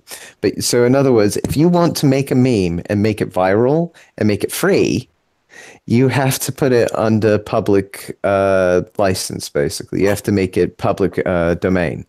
So if you want your content spread virally, if you want your content spread virally, the only way to do it is make it public domain. So everything is basically trying to make either all data free or all news will basically be paid. Everything either gets paid or free, and anything in between will just basically be treated in lawsuits. So am I the only one who feels like I'm about to get rapped on the knuckles with a ruler here? It does feel like the teacher has walked into the room. God, man, this is painful. Artists, remix and mashups are fucked. Any artist that relies on fair use to make a transformative work is fucked. And the Metallicas of the world, who love running around policing where their work will have platforms, and their grunts making sure to pull down that birthday party video of you and your friends just trying to have a good time while some song was on the radio. Are you wearing a Rick and Morty shirt in that perfect profile pic? Sorry, the stupid algorithm flagged it, and now it's gone. Politics. Aside from the potential of the individual countries in the EU to decide what is and isn't news, copyright claims could be used to suppress material for political purposes. Dr. O gave us an example of a politically sensitive video uploaded to a platform just days before an election. Let's call it the P-tape. If the target of the P-tape were to know it was about to be released, it could be uploaded to a content monitoring platform with a copyright claim lying in wait. The censorship filters would catch it before it was even seen by the public, and the election could come and go while the legal fight plays out behind the scenes. There's also the issue of surveillance. We already accept that companies like Facebook hire people to comb through our shit while we're trying to identify infringing content. The EU is trying to force many more companies to deputize a bunch of sleuths, human and algorithmic, expand the shadow surveillance state that is monitoring everything we post on these platforms. As Dr. O puts it, any kind of censorship in the modern age is surveillance. And then just etc. And here's where we get fucked. There have been numerous other bad implications that have been flagged by activists, academics, human rights groups, and other online businesses. We didn't even discuss Article 3, which is artificial intelligence startups sweating bullets. I urge you to call your representatives, but we mostly serve an audience in the US where we largely lack the power to force lawmakers' hands. We don't even know if this will have ripple effects we've seen with the GDPR privacy rules that are slowly being picked up as the global standard. But Dr. O told us that the implementation of copyright directive adopted on Wednesday will be just like GDPR's chaotic rollout last month. Everybody's going to forget about it during the waiting period before the law is implemented. In 2 years, they're going to wake up and say, "Holy shit!"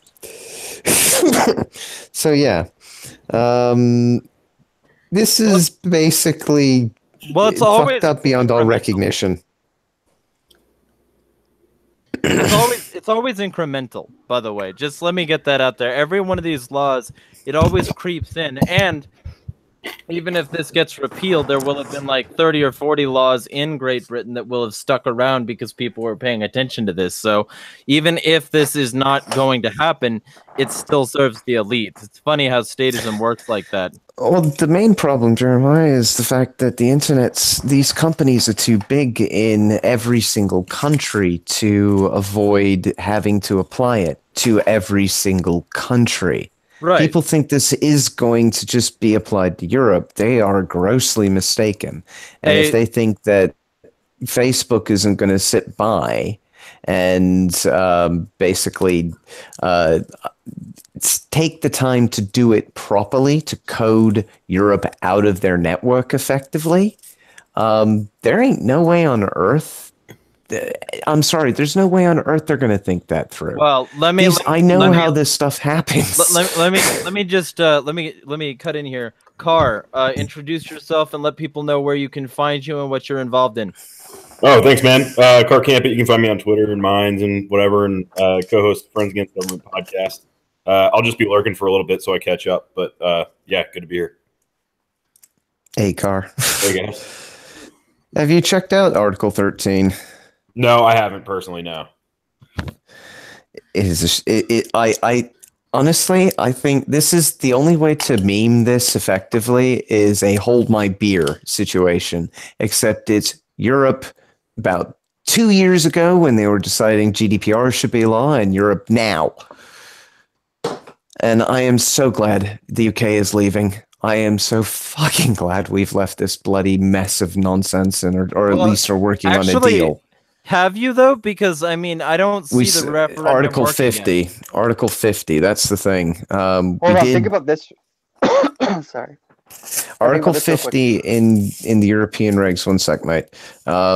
Basically, was our declaration. There's now a 2-year period, but the UK has basically said it's adopting no more European laws already, and it's now trying to negotiate trading arrangements and everything else.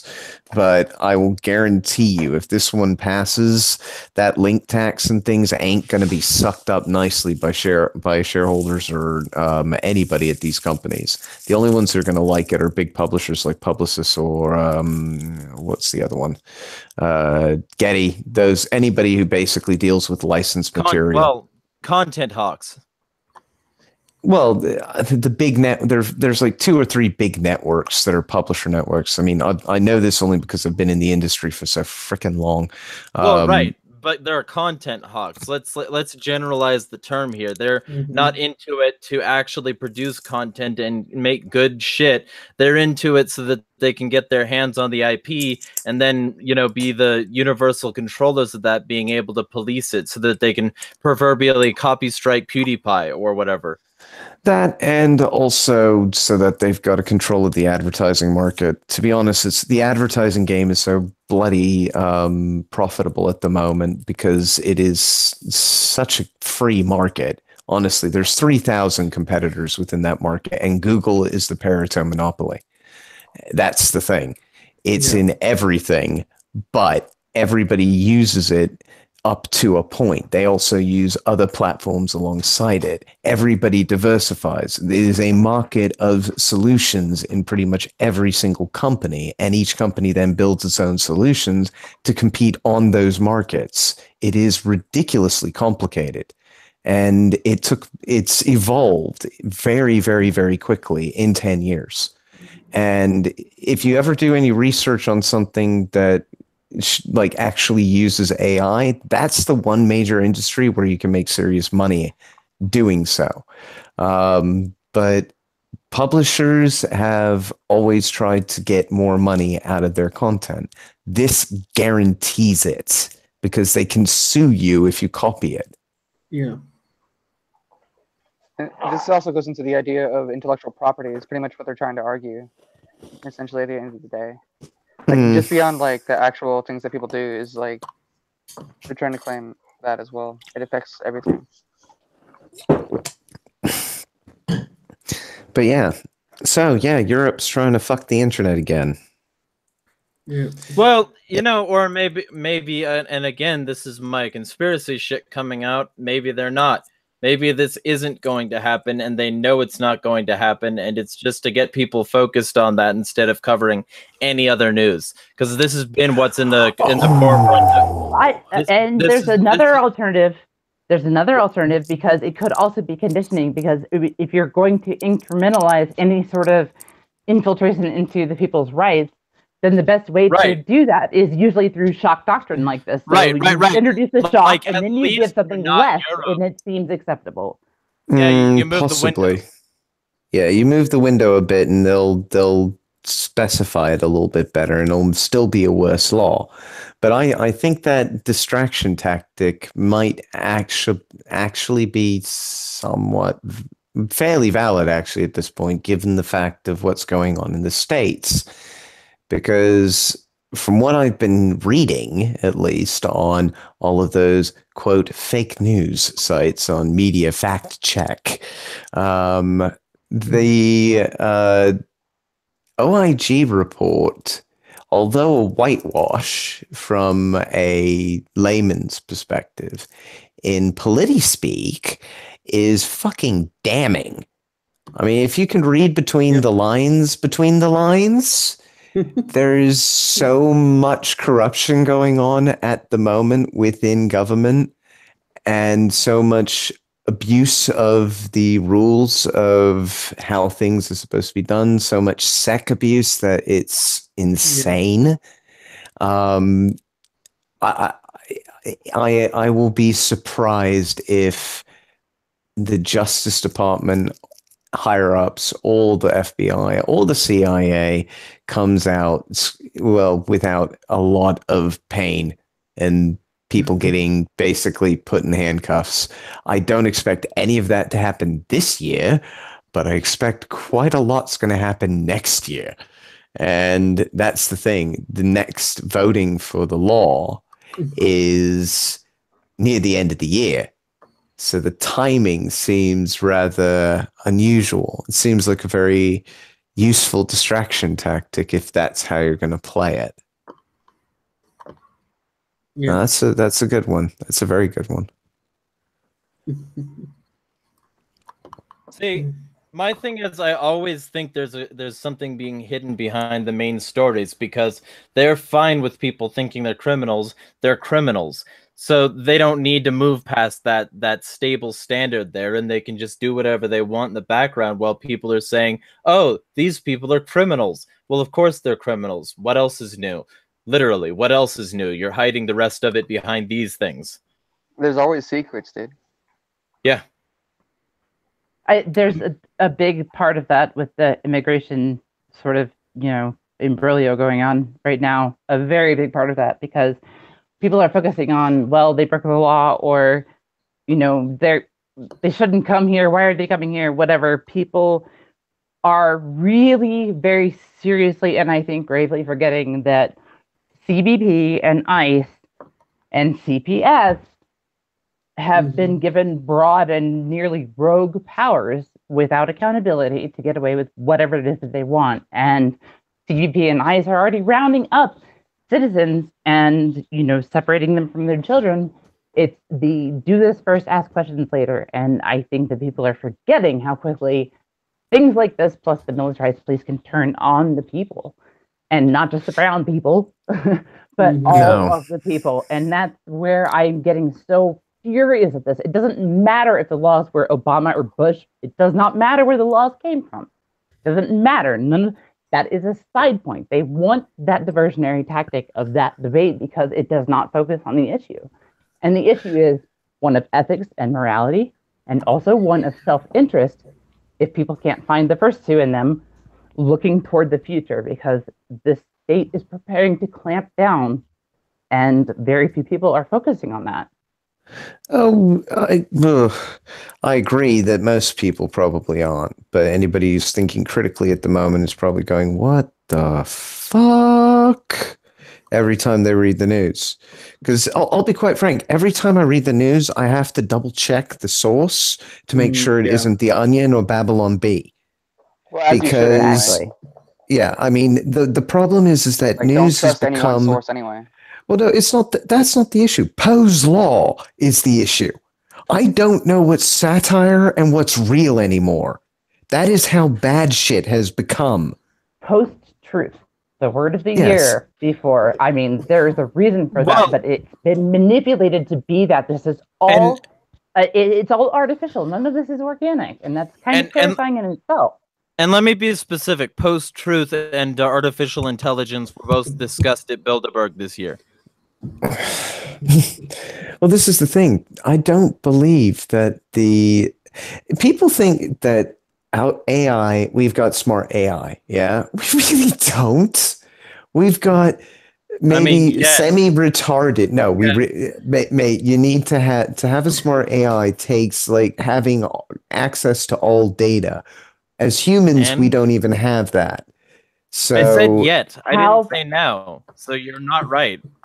And how far do you think we really are? If you know what it is that we know about I've worked with these things. I know, but what they're planning and stuff. I'm saying behind closed doors, organizations like, say, DARPA and the Pentagon even itself, when you're talking about the things that are known, even in the industry and for insiders, there is always a greater degree of what has actually been accomplished when you're talking about the state and its military. It's the level of complexity, data in, data out. That's the problem. If you put in noise, you get noise. And then you can't interpret whatever you're trying to figure out. If you put in a signal, you get a signal. And then you can interpret what that signal means. It's all about data and the model over the top of it. That is what AI is. It's a modeling system over the top of a data set, usually, to achieve a goal. That is what your brain does with the data that it has. It basically, you give it a goal, it takes the data you have, it takes the resources that you have, and it gives you a plan of action to do something within a certain time frame. Humans I understand that, but what about examples like the Twitter bot that went out of control? The Twitter bot that went out of control and wanted to destroy humanity. Norman. I mean, there are several... You do realize, by the way, Lupin, you keep on interrupting people, right? I'm sorry. I do apologize for that, actually. I am sorry.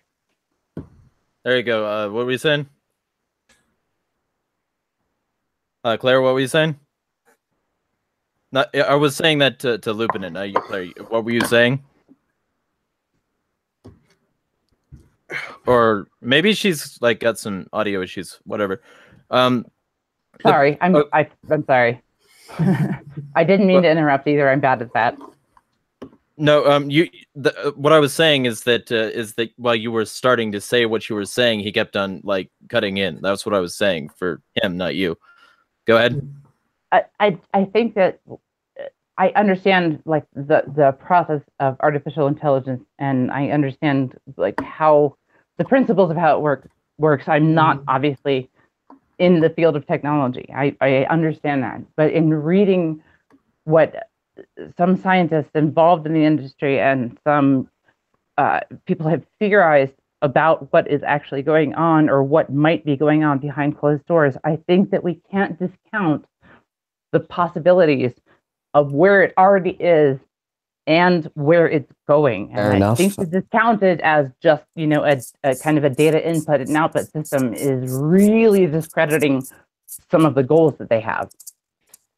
I concur. They're trying to add a third factor to it for sure, because like they're trying to mimic human intelligence, and human intelligence has more than just data in, data out. There's a whole bunch more that goes into it for sure. Yeah, there's like, computers are data in, data out, but humans aren't necessarily just data in, data out. Well, humans have a messy, wet computer with nuance systems as well, and instinct and a bunch of other shit. And to some extent, we are a kind of quantum computer because and we feel too. Like that's another thing. Like subjective feeling. We don't have it's one or the other or a scale. We also have it can be both, as in it's 1 and 0 at the same time. And that's why I always have that. Yeah, a normal computer can't. Now, if we have a quantum computer, and you put on that quantum computer a logical AI and feed it all the data that's on the planet, then you've got a smart AI. That's the only way I can see one being made today. Okay. Well, or you just get enough bots together that you can make them make your AI. Because that's the other part of this, is that you've got AI systems, yes, but then you've got a large system of bots, which essentially are trial and error machines that eventually work. Like there are thousands of bot components to each bot, and they eventually figure out which inputs generally result in a positive output, at least according to their coding and their infrastructure. So if you could get those things building an AI, then that AI could be super intelligent. It could be more intelligent than the most intelligent human, because it would have, nuance understanding and some sort of syntax that isn't like barred by preconceived notions and like confirmation bias, and it could just do the equation rather than thinking about it from their perspective. So I mean, there's a huge amount of possibilities here for these things to grow more. And I think the other part of it that you're not considering is that we are fed a surface level understanding of what they're capable of and what they really do in the background, in the backroom meetings that also aren't documented, like Bilderberg isn't. Those things we don't get to know. We don't get to have that information. And if we did, I'm relatively sure that everybody would collectively shit themselves because they would realize how terrible this fucking shit is. I don't deny that one, actually. I feel very strongly that the goals of like Zuckerberg and I wouldn't put it past Bezos and such, looking for under the guise of looking for better understanding of human emotion, all this, there is thought control. And if you are like me and a good quantity of the people that I have interacted with on Facebook, then you know the feeling of having a thought you haven't had about an object or a thing in a long, long time, and then having it appear as an ad or something in your newsfeed like 10 minutes later. Yeah, it's terrifying. That might actually be if you speak about it. And I have tape over my cameras, and I don't have my microphone on normally, and I do minimum precautions, but I do some precautions. Those are the things that we should really be focusing on. Everybody wants to fight with everybody about stupid shit all the time, and it drives me nuts. Look at what's happening.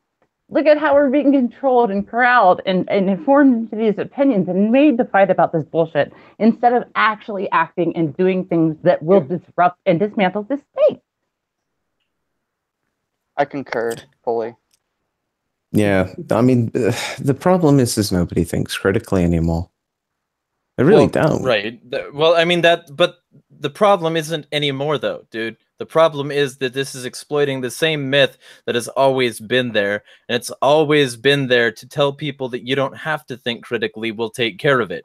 That's it's always been there. It's not anymore. People Nanny weren't state. thinking critically in the 40s and 50s when they allowed the nuclear program to escalate. They weren't thinking critically when they accepted reefer madness. They weren't thinking critically when they accepted the Civil War as a war to free slaves. They weren't thinking critically when they accepted the US government as an extension of freedom rather than an extension of the crown with its brand new set of tax structures and tyranny.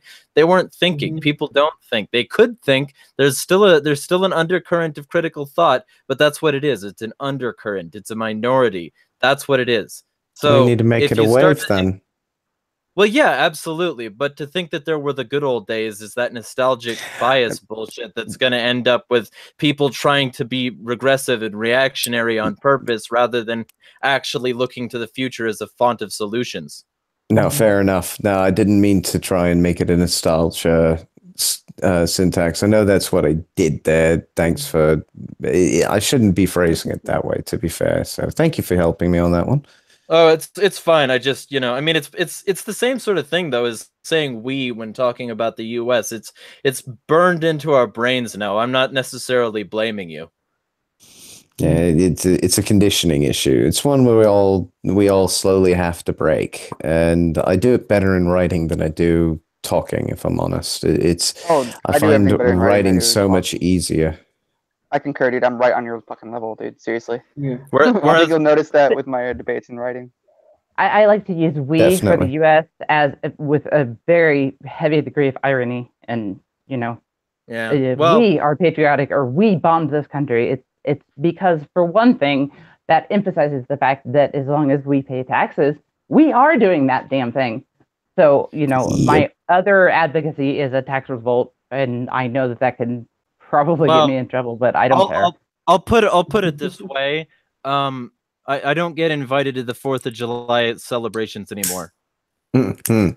So that should tell you something about the fact that I'm willing to say all of this shit in person. Fucking my cousin contacted me the other day. He wanted to hook back up and have a good time, and I'm immediately discussing how the world is a tax farm and how we're all slaves, and I sort of said, oh shit, I realized I'm being a downer. How have you been? For me, for 4th of July, my dad tends to basically try to put a hole in the ozone layer himself.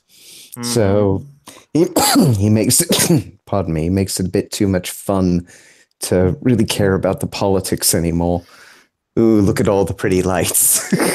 Yeah. Yeah, and that's the other part of it, is that it's a celebration of bombing people, and people don't recognize what that allows their brain to accept. They don't recognize that looking at pretty explosions in the sky makes them associate explosions with pretty rather than with, oh shit, this is representative of bombs, and maybe we shouldn't be celebrating killing other people like we do.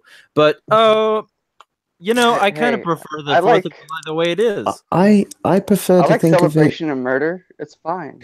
If someone tries to kill me and I murder them, I'm gonna celebrate that shit. I mean, murder in that case. I mean, here's the problem with that statement. It's not murder. It's just killing. There's killing that's not murder. Yeah, okay, it's not murder. It's suicide. I'm all up for killing people. Like, don't get me wrong. I don't have any problem with killing people. Yeah, I have a problem. I guess I do have a problem with murdering. If you put the gun in their hand and point it at their head and pull the trigger, it's suicide. Or if you just find a way to put a gun near them and say that they had one, like the cops do. Just sprinkle a little crack on them. No, it is the Ankh-Morpork definition of suicide in Discworld. If you go into like a troll region and call them rocks, that's suicide. Go to a dwarf region, you call them lawn ornaments, that's suicide. Suicide is the ultimate form of self-ownership.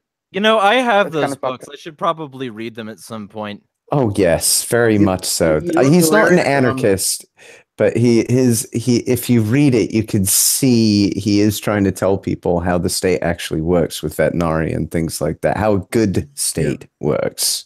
Well, of course, I mean, Heinlein wasn't anarchist too, but somehow the moon is a harsh mistress makes a really good case for anarchy. So, I mean, fucking, you don't need to be an anarchist to... A good state is an oxymoron, guys. Oh, yeah. By the way, do you know that Dave Chappelle actually predicted the Space Force thing? Well, I mean, Keynes predicted the Space War too, and so did Krugman. So, I mean, there are plenty of people who have. I'm just like, see, that's the thing when you end up talking like sort of the space war, it makes 100% sense immediately, because no matter what perspective you're looking at it from, if it's like a massive stimulus program that makes you look presidential, you get paid. If it's not a massive stimulus program that makes you look presidential, you still get a war and you get paid. I do have a And question. so You're all for self-defense, but you're against the state defending you? Is that... dude, the state is not self-defense. The state is self-offense, and it makes its living off of doing that. So, yeah, I'm opposed to them being the exclusive people who can launch shit into space and then shoot things from the sky. They're already tyrannizing people with drones. They're already making children afraid to look up.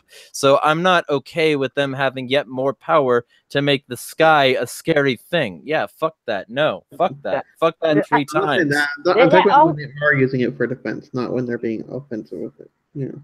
But they're not, and the state is inherently offensive. They can't defend themselves. The fuck?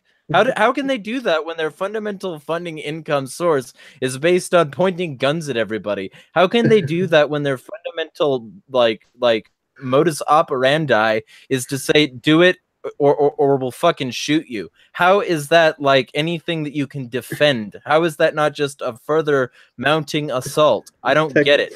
Technically, they throw you in jail for not paying taxes. Don't shoot you, but you know. Dude, what if you resist? They'll shoot you if you defend yourself. What if everybody didn't, though? I mean, by everybody, I obviously don't mean unanimously zero everybody. But what if a sizable segment of the population, and not just the U.S., but wherever, stopped paying the damn taxes? We don't have a say in how this is used. And I'm sorry, but what's happening in Palestine is unacceptable to me. What's happening along the border is unacceptable to me. I cannot tolerate this stuff. So why is it so hard to get people to just resist? And I understand that the IRS can come after individuals or, whatever, with guns. How are they going to come after, a few million people? Because resistance is risk. It'll crash the system. They're gonna disarm the citizenry first. That's the first step, right? Well, here's the thing. Here's 3 points to respond to that. First off, Finian is in chat. He's caught in a storm and he's driving, so he couldn't show up to the show today, even though he kind of wanted to. He says they need Space Force because spending on terrorism isn't enough to inflation to maintain the economy, and I agree with that. Also, 2 other things. The fundamental problem with the tax revolt is they don't get their primary source of funding from taxation. They get their primary source of funding from the debt that they get to rule over future generations with. They get to ship that debt around and all these invisible numbers in the system, and they get to say, well, we have all these zeros and ones in our computers due to fractional reserve banking. This is what we're going to trade you for goods and services. And if you disagree, we'll find oil in your country and need to free the shit out of you. And so there's that part. So there's that part of it, and then there's the part of it that there won't be millions, but if there were, there would be millions more that they could conscript for local, essentially martial law defense of their empire, because we're talking about an institution that would start a war just to get people back on board. Exactly. So I definitely appreciate the idea of a tax revolt, and I hope as many people get on board with it as possible. But I definitely am also still a pessimist and a cynic. So I mean, I hope you understand. The state will call it an act of economic war. That's what they will call it. They will call it economic warfare and economic terrorism. If you don't pay your taxes, that is exactly what they will call it. Yes, they will. But we're already labeled as terrorists. It doesn't matter. It's almost wholly symbolic if that many people do it on a wide scale. And I'm not even necessarily saying tax revolt per se. It's Well, really, but I hope I'm at the- people do. Well, I agree, but like my pacifist nature has me. I don't want to violently overthrow the government. I think that will end in nothing but worse. So It's argued what that are the economic ways- warfare affects the people as well, just as much as It's- physical harm yes, of can. course it does. It's- But how it's much also hardship are we argued- willing? And so that's How much their hardship are we justification willing to for it. endure to make sure that we have a good outcome in this? Because I'm sorry, there is no True. good outcome I agree. from what is Okay, going on. but there's I part agree, of the but that's what argument. they're going to do, question. and that's going to be really hard to combat. There's part Like, of the I argument. agree, that we have to says- combat it, but it's hard. Okay, there's a part of that argument that some people have that they say that, oh, I don't want to overthrow the government, but like there's people who believe that they want to overthrow the government before the government overthrows them. You know what I mean? That they want. That's a lot of the purpose of the amendment, right? Is to have arms to protect yourself in case the government goes tyrannical. Yes. Right? And now that we have, of course, indefinite detention and drone strikes, and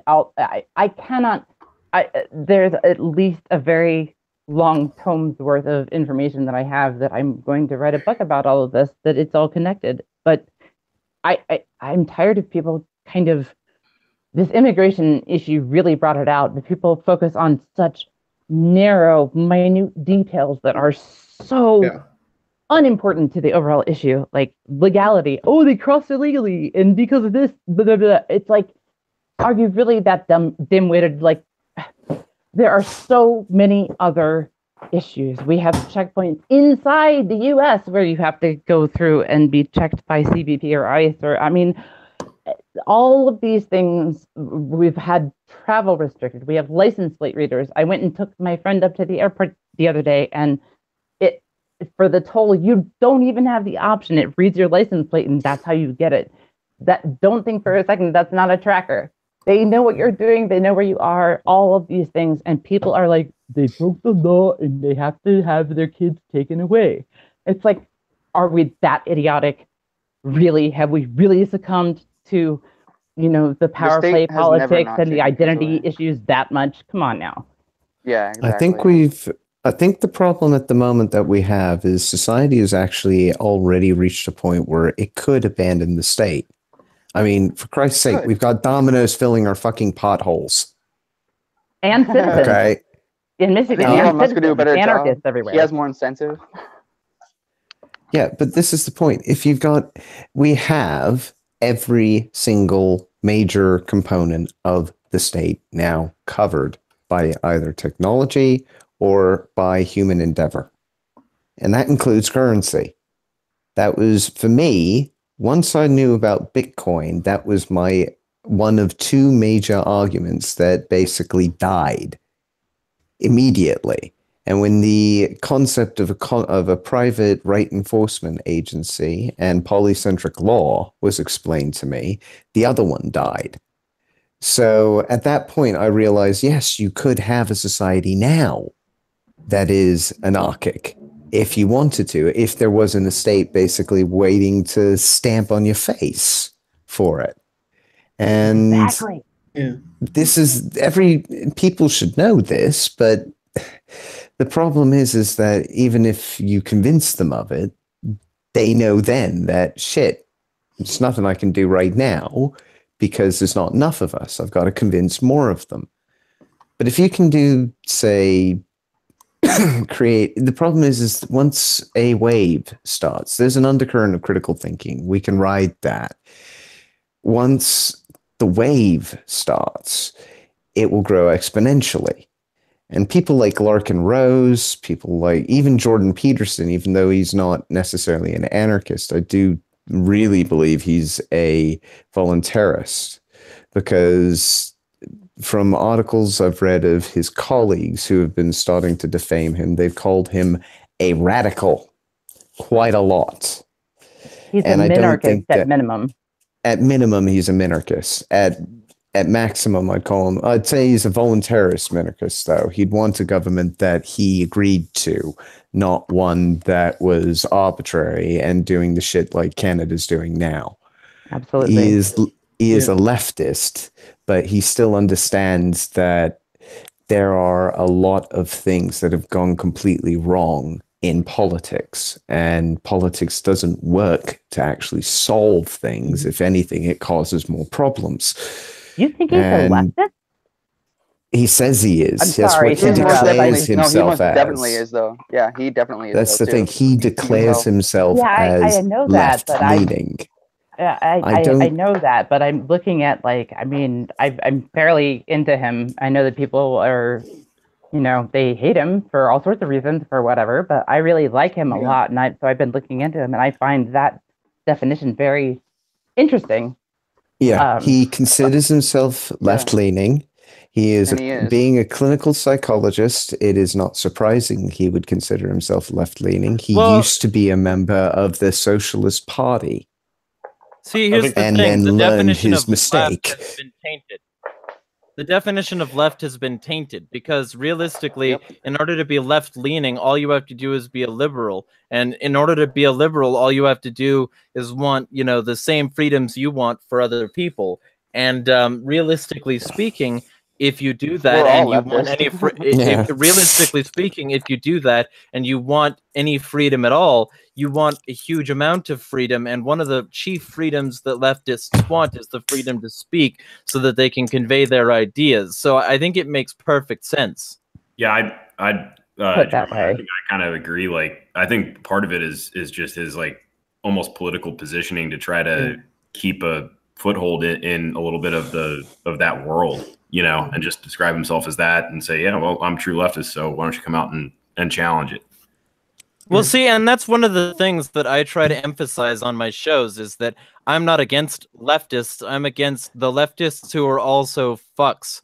So, I mean, realistically, Collectivism. I use the term collectivism. Yeah, yes. collectivism. I yeah, apologize well, for derailing here too. I totally. what? No. We've already talked about like McNukes and space lasers. I think we can derail Oh, a just bit. McNukes. Yeah, you missed out the on McNukes. Damn it. Well, on that note, I guess I However, we gotta do drop. have it. It's been good. So hopefully I'll make it to the next one. Fair enough. Yeah, and hey, Car, see you Yep. next Monday. I'm gonna be on Fagcast, as you think you know. So, Oh yeah, I'm looking forward to it, man. It's gonna be a good time. yeah, Giddy up. peace. Later, guys. Take care, Carl. There are two things. On that- flip side. There's two things that have pissed me off incredibly. One is apparently, I don't know, Peter Fonda said he's sorry after he said that, you know, they should rip Barron Trump away from his parents and put him in a cage with pedophiles. Oh my god. So now the Secret Service has Seriously? been alerted, and I don't know what's going to happen. And there's also a thing I just saw where TEDx in Germany actually had a talk where they allowed someone to talk where it said, you know, pedophilia is a natural orientation or something like that. And it just pissed me off so bad that I had to mention it. But it just, Oh, Yeah, dude, trust me, but- I'm in a debate against it hardcore. Like, I mean, straight away, natural fallacy. I know, Yeah, I know, but it indeed, just pissed me off natural that fallacy. like the whole thing, making those comments about, yeah, like that's a big mistake, making those comments about anybody, but making those comments about the president's kid, you're an idiot. It's like invite the Secret Service in to basically SWAT you. Because that wasn't just the case of when people were saying, "Oh, Barron's got autism." No, this is a lot worse when you're saying we should actually. He Kidnap said, the Wait, kid. wait. Are you essentially advocating censorship No. by the violent and secret arm of the state? Because that's what it sounds like. And I'd say that it does not matter who you are, but saying something like this is not a call to violence. It's not a direct threat. It has nothing to, it is not in any way threatening the child, the parent, or the president. So I literally have just issue an with that. opinion. Literally just an opinion. We should rip Barron Trump from his mother's arms and put him in a cage with pedophiles and see if his mother will stand up against the giant asshole she's married to. Okay, And so there's that. Hold on, there's more to it than that. But, and nothing, like free speech is free speech, but there's consequences to your fucking words. I'm just saying. I understand that No, there are it- consequences to your words, but this is the precedent. And when you are talking in context of free speech, the president and actually politicians in general, or public office holders, people who are hired basically by the people, are traditional targets of not only satire, you don't but understand though. tourism and everything else. This is not. Let me finish. Don't This is interrupt not. her. Let me finish. This is not a direct threat. This is nothing but a kind of an asshole statement. Nothing heretofore, nothing apropos of nothing. It is a comparison, and in fact, a legitimate one, considering all the news that has come out. So I am taking extreme issue with there being consequences for this. I think that's kind of There was more to it absurd. than that, though. They also mentioned surrounding these lawmakers' children's school and scaring the crap out of their fucking children out of school and shit. Okay, here's the difference between Okay, so there's one quick thing.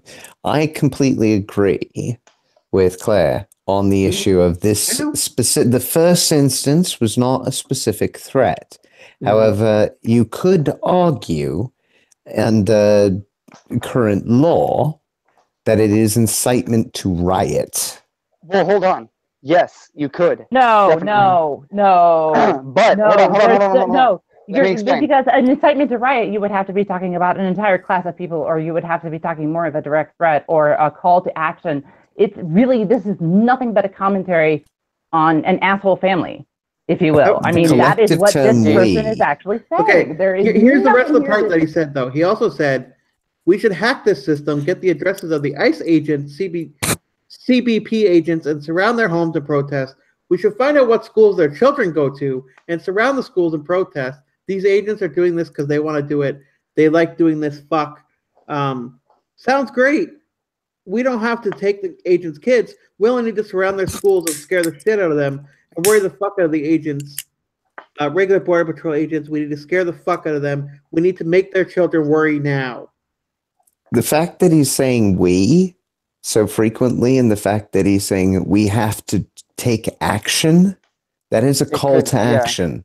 That is something you can consider a threat. But that is a different tweet. It's part of the whole thread. They should be taken in different contexts then, because that I agree with. When you're saying we, that is a we should. That is a call to action by definition. There is no disputing that. But the other tweet should have nothing to do with it. No. The first one. The first tweet was we should hack the system. The second tweet was we should rip Barron Trump. I've got them out of order. I'm talking about the Barron Trump tweet. Yes, it said we should. We should it's rip saying Barron we should. Trump from that means no. It doesn't mean we will. I disagree with it on that. I think that's kind of... I understand that there are gray areas here, but I think that the consequence for something, we should rip the child out of who is going to go up and rip Barron Trump from his mother's arms? Now, give me a fucking break. There's nothing realistic about that at all. With this However, we should look up the addresses of the ICE agents. That's a little different. That puts an idea in people's heads that is a little bit more realistic. There is a difference there, and this is where we get into problems with speech. Here's you my can problem. Use hyperbole and a call to action still. Here's my problem, though. His whole thread was an idea of doing such action, is in what it means in general. Because he connected all ideas to the same idea, it's all still one general message, which is a call to action by saying we so often. Here's my problem with it. I think you're underestimating here the anger involved with this immigration thing going on right now. That there are people who are psycho enough to go and try and do something stupid like that. I'm not saying that he necessarily would. I think him saying it, I don't think he meant like that he actually wanted to go out and do that. I think he's just really angry and doesn't know how to express that. But it's like, definitely. I get what his intention does matter in context. No, context does matter in this case, and I'm on the side of I'm on the side that he can have the right to say it. Like he can say it all day. I allow that kind of shit. You need to know that a call to action is being made. You can't censor it either way. Exactly. You know. And so you have to let it be said, and you have to let it be out there. And what concerns me is we're looking at somebody that has like social media presence, and I have friends who have pretty large social media presence. They're not celebrities, obviously. There's a huge difference, but when you're talking about the monitoring of social media and things like that, it does not even take that much in a post anymore. And I guess that's my point. We're being monitored so heavily that here we are having a debate about, is that a call to action or not? We shouldn't even be having this conversation. Like, this should be moot. It should not even be an issue. But we're here in this really heavily censored, heavily state-governed atmosphere, and it's Look, getting worse. And that's why this concerns me so much. Here's my issue. My issue isn't so much that he's saying about a certain person. It's like, but when you bring someone's innocent kids into it, it pisses me the fuck off. Okay, it's like in both the situations. Okay, with the immigrants and with the Fonda thing, it's like that was the point. When these kids, that was to get you riled up. The point of him putting that out there. That was the point. Yeah, to piss you off. He's trolling on a level that appeals to emotion. He's appealing to emotion, dude, which you should rightfully feel upset about. You should rightfully feel upset about someone's kid getting attacked, man. That's the point. And we should be fucking upset, and we should be fucking doing something about it. And instead of debating like who should cross the imaginary line with a permission slip or not, really is fucking moot when you're talking about children. We're talking about giving children. Have you seen their faces? They are going to have PTSD worse than I have, worse than a lot of soldiers have, because at that young age, they were ripped from their parents for no reason other than words on a fucking piece of paper. And I'm sorry, but this really pisses me off. Like, where are ethics and morality? Where is the empathy? Why are we having logical debates about this when really it should be fucking obvious that we shouldn't be separating children? We have to balance logic with emotion, though. No, we have to balance it, guys. We can't just say one emotion or logic is better. Tell me where the logic disagrees with the emotion and the ethics here, then. Tell me where it disagrees. Let me be specific. The logic agrees with that emotional stance because, frankly, and this is the point I was making originally, parents are already being ripped away from their children. There was this conservative fucking jarhead blow-off who decided to make a video that said that all laws pull parents away from their children, and he was like crying into a roll of toilet paper in order to make his point. That guy's a cunt because we're talking about like children being pulled away from their parents and not discussing why. And the real why here is to maintain a global force against the individual and for the collective. And what we're talking about here, shock doctrine. Right. We have to mention something though. And so there are plenty of parents being pulled away from their children, and we really need to stop the state and their arbitrary enforcement of universalist edicts that don't actually respect property ownership or rights and instead supplant them with the will of the government, because people should be able to travel to wherever place they want as long as they have business there or some sort of like thing that they're doing there that the property owner consents to. And barring their travel is a good way to control an economy, but a bad way to keep it ethical. And realistically speaking, that all these ethical missteps are the result of that sort of foregone conclusion that without a government we couldn't do X, Y, and Z. Well, bullshit. Logic and ethics have to be balanced. Well, right, but bullshit. We could do all of these things. We could do all of these things. Some ethics are not balanced. Some ethics are not balanced. Neither is all logic. Logic will go against ethics, and ethics will go against logic, dude. End of story. No. You can have a logical ethic. You can have a logical ethic. That's what voluntarism is. And ethics align more with logic than anything else. Like morality is argued from an objective morality. I need to interrupt and add something for a second, though. We do have to keep in mind, I don't know what the exact numbers are, but there are some of these cases where people are, coyotes and stuff are bringing kids over the border that aren't even theirs. Yeah, that was the other thing. It is minute. And what's the point of talking about that? Like what? Why does that matter? Why does it matter that we're just having people come over here and kidnap other well, okay, on that score? No, I mean, even on that score, it's such a minute detail, and it's a result of prohibition because the child slave market is directly correlated with the gang market, which is fueled by drug prohibition. Gangs love drug prohibition. Okay, there's no drug prohibition. Wait. What about the children that our government lost who went into traffic? They were all trafficked, and that is so deflective of the issue. It's like, hey, look, coyotes, and it's like hiding everything that the government is doing itself. Now, come on, guys. Or any of these other boogeymen. Let me play the devil's advocate about gangs, though. No. Can I quickly just add one thing? Yeah. To that previous bit, there was somebody asked, why don't we fix this? Why don't we do this? The only way to fix it is to get rid of the welfare state. You The can't only stop no, people. I mean that The no, state. that, But how? And you that's gotta get rid of the whole fucking thing, and the welfare Yeah, the state whole has to fucking go state. with it. why do you think Exactly, they're the whole fucking clamping down state. on immigrants? If they clamp down on immigrants and the system isn't overloaded and the welfare state continues to truck on, totally overloaded and hardly functional at all, but still not collapsing. Now, if we let all those immigrants in, and even the tiny percentage that is predicted to actually take the welfare, overload the system, then the system collapses.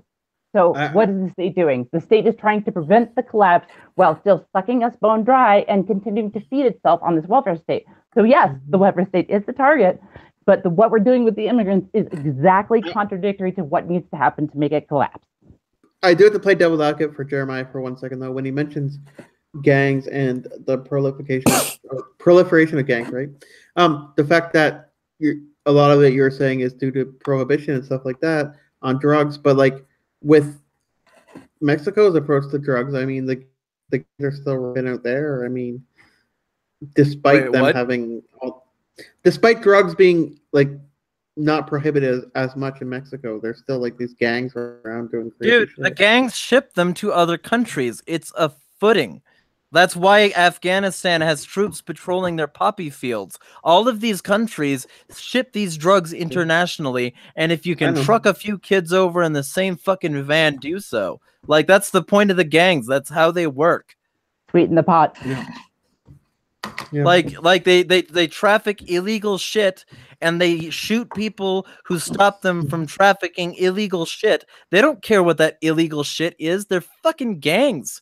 So of course, in places, it doesn't matter where the drug laws are the least well enforced or the most lax. What matters is that you can do shit under the cover of darkness because you've got the fucking police paid off. That's what matters. But you're gonna do it even if it were legal to do so. You know what I mean? No, you're not, because the illegal drug market is the only thing that keeps it in the hands of gangs rather than legitimate dealers. Look at LA. I mean, Compton, for Christ's sake. Its entire police force got pretty much shut down by IA. Yeah. I mean, that is practically unprecedented in U.S. history. I've never heard of an entire... The only thing close that I can even consider is when all those veterans overran a city that had gone corrupt because it was corrupt. I think I heard about that. But I mean, Compton, I only found out about that thanks to some new documentary or dramatization, I should say, on Netflix about Tupac and Biggie's investigation into their murders. Yeah, I saw that. And by the way, Lupin, after this stream, I'm going to need you to send me the links to the article or articles you read just to make sure that I can put them in the description. But yeah, I mean, all of these things are a direct result of fucking prohibition. Prohibition creates the market for enforcement of prohibitive laws, and it creates the market for an underground getting around the prohibitive laws. And if that underground didn't have to operate outside the law, it wouldn't be so close to so many unethical things. Now, would it? We made full circle, guys. We made full fucking circle. Yeah. It's awesome. We came back to the original discussion. Well, that's because Jeremy did that on purpose. So Jeremiah did that on purpose. So yeah. I'm not good at not letting it look like a conspiracy. So if you think about it, laws really are prohibition. Like the existence of the state is prohibition. What exactly. Does it exist for? To prohibit things. Right. And you know what else? That's the theme today. That's the theme. Real News Wednesday prohibition. And you know what else? Like all these laws actually actively prohibit private actors making rules for their own property. That's what they do. Because if you made your own rules, right? Well, that's you own yourself. So I mean, fair enough. But like, if you made your own rules, and if people just stayed the fuck away from you, and you could make your own goddamn rules, which, by the way, this is one of the reasons I get angry, is because the root of the system treats us like cattle who don't own ourselves, who are serialized and stamped and made to market for a profit. Because fuck these motherfuckers and their cunt-ass little kids. Realistically, what I'm talking about is laws. monopolize the ability to make rules for your own property unethically, because you should be able to do with yourself and whatever yourself produces by ethical means however you want. And if that seems too extreme, then it's because people have been brainwashed. So if people decide that they want to violate other people's ability to make their own laws by making laws that they have to follow, even if it goes counter to their ethics, that's fucking bullshit. And that's what the root of the system is. You're describing balancing logic with you're describing balancing logic with the feelings, dude. Yeah, right. That's what you're describing, being human. And that's why I'm considered an asshole and why I don't get invited to the 4th of July anymore. But what were you saying, Claire? We're all writers. Am I correct on saying that? Or creators, writers? Yeah. That's some description. Chairview mostly does videos, but yes, why? Exactly. Okay. So what do you I mean? think I live stream every 2 days. What do you mean? Wait, what? Oh, I didn't know that. Sorry. I think that we should make like a declaration or something, like kind of expressing these things, like the obvious. I'm not sure how. I'm not sure what it should be, or it's not an edict. It's not a do this, or it's not commandments or anything like that. But I think a declaration of the obvious or something like that is necessary, because some of these things are just principles that they like stir my heart. You know, I have tried for anarchism forever. It's been my thing, and having to kind of capitulate even a tad to be pragmatic it's painful. So I'm down to slap my John Hancock on such a document. Hell yeah. There actually is one. I think. I'm gonna have to find it now. There's one I saw. I think it's called like the CCL or something. Hang on. The other day, Shion had shared a thing about Rizzy Draws. The person's name is this gay person, right? I don't know if you guys heard about that. I'm sure Indonesia, I believe it is somewhere like that, where Indonesia. Yeah, where he was doxxed. This gay guy was doxxed, and his information was sent to the government, like his exact address and name and the whole bit. So that they could. He was under threat of such. He was under threat of such of that happening. No. It wasn't actually done, but he was under threat of it. It actually happened, idiot square. Yeah. Doxing was done. They actually did that? They actually did that then. And then he swallowed. I thought he was just under threat of it. He swallowed a whole bunch of household chemicals to try and end his life. Oh my god! And has recovered, sort of like not recovered, but is alive.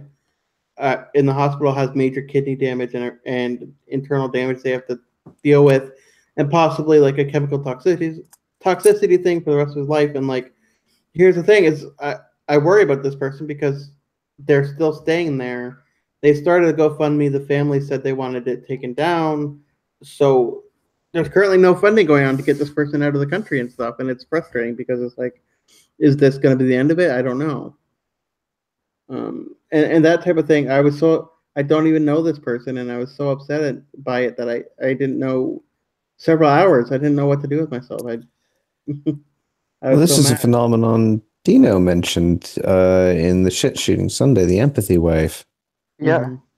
That I feel the same thing when I read like individual stories. It's hard, particularly trying to be a journalist and look at the forest rather than the trees, because every now and then there are these individual stories, for whatever reason, even if they're not personally relatable, they just grip me. Like, holy shit, this person is suffering. Like, I feel helpless, and what can I possibly do? And it's overwhelming, and I feel that way in arguments. I mean, I'm kind of a cunt. I admit it. You know, I mean, I can be mean if people provoke me the wrong way, but I get over it very quickly. But the anger comes from a place of compassion and caring, and I just want to shake all these people by the shoulders, like, come on. The doxer behind it was on Discord laughing about it and carrying on and acting like it was no big deal and shit. And all bragging about it and all happy about what they did and everything else. And it's like we're in a place where doxing is still legal in a lot of places. It's not illegal, like in a lot of states. And it's like, this is why in some cases it fucking should be. I don't know how we regulate that. Like, I know it is in America. I know you're against laws. I get that. But the Schadenfreude in this is a disturbing factor. The fact that we have so many people who are like, just gun all the people down at the border, or like the case that you're describing, who are. Yeah. Oh my God! Everyone. Well, just yeah, shit. Holy crap! Everybody just went all at once. Well, that certainly wasn't me, so No, one it's moment. Google being Let me. it's Google having issues again, or them trying to censor you. I don't know. That's a distinct possibility. Because it seems weird when it's happened to me before too, but it seems weird when it's like 4 people at once. Right. It's odd. They'll be back, I'm sure. But yeah, we didn't boot you. I swear to God. I don't know if it's a technical issue or if it's an actual thing, or if they're maybe Google's messing around on some new tech or something. And it's Wait, did like 3 of us just get booted out of this fucking thing? Yeah. Yes. Yeah. Holy shit. I didn't do it either. Nope. So 3 of us just boom gone. Well, if you did it, they wouldn't be back in here. So that's insane. I know. Holy shit, dude! All 3 of us got booted. Looking at you, me, and what? Everybody, I think, did. No, I was still here, and Jeremiah was still here. So yeah, bloody hellfire! Anybody that was talking, I'm kidding. Anybody that was talking, apparently. Interesting. We must have been discussing something sensitive. Maybe.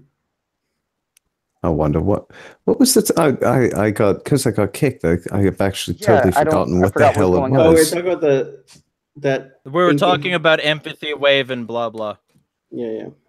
Oh shit! I believe we were talking about shooting people at the border, but you know. Oh, that may have been what triggered it then. Well, all 3 of us were just fucking booted. That's insane. Let me just say a few words then. Let me just say, first off, I didn't ban anyone, and second off, border bomb tinfoil package bridge embassy. So fuck you, Google. Did I just get booted because of what I was talking about? Because that's like the second time, and no, it happened to a bunch of people. You, me, I and know. That's what I'm saying. It's like it seems to keep happening. And I know that there are technical issues, but come on. I know. Yeah, I specifically did not kick anybody just now or any other time during this call, and I was booted once. I don't know if y'all remember that. So I mean, I don't know what the fuck. Oh yeah, I was booted twice. This is the second time I've been booted. What the fuck? It happens to me all the time. Google That's really what I'm saying. hates me. It's like this. Like I've had meetings in places where I worked for like 4 hours and hang out with 18 people and never had anybody booted. So this is interesting. Mm-hmm. I know it's freaking weird. I feel like I've earned a badge of honor, to be honest, because I've been kicked. I got 2 of them during the stream. What's up? Double down.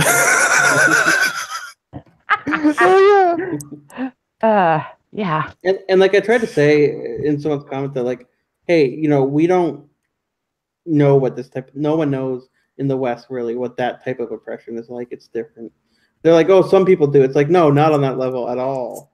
Like nowhere near that level of where, if you're gay or you believe a certain thing, that the government will come and throw you in jail or kill you or whatever. It's like, yeah, I mean, I understand it, to be fair, simply because of what I used to do all the time. I worked in online advertising, and one of the things that you had to know about was why you couldn't target gay people. Oh. As a data manager, you had to explain this to salespeople because they really wanted to. They really wanted to. It's an entire market that's not being exploited properly.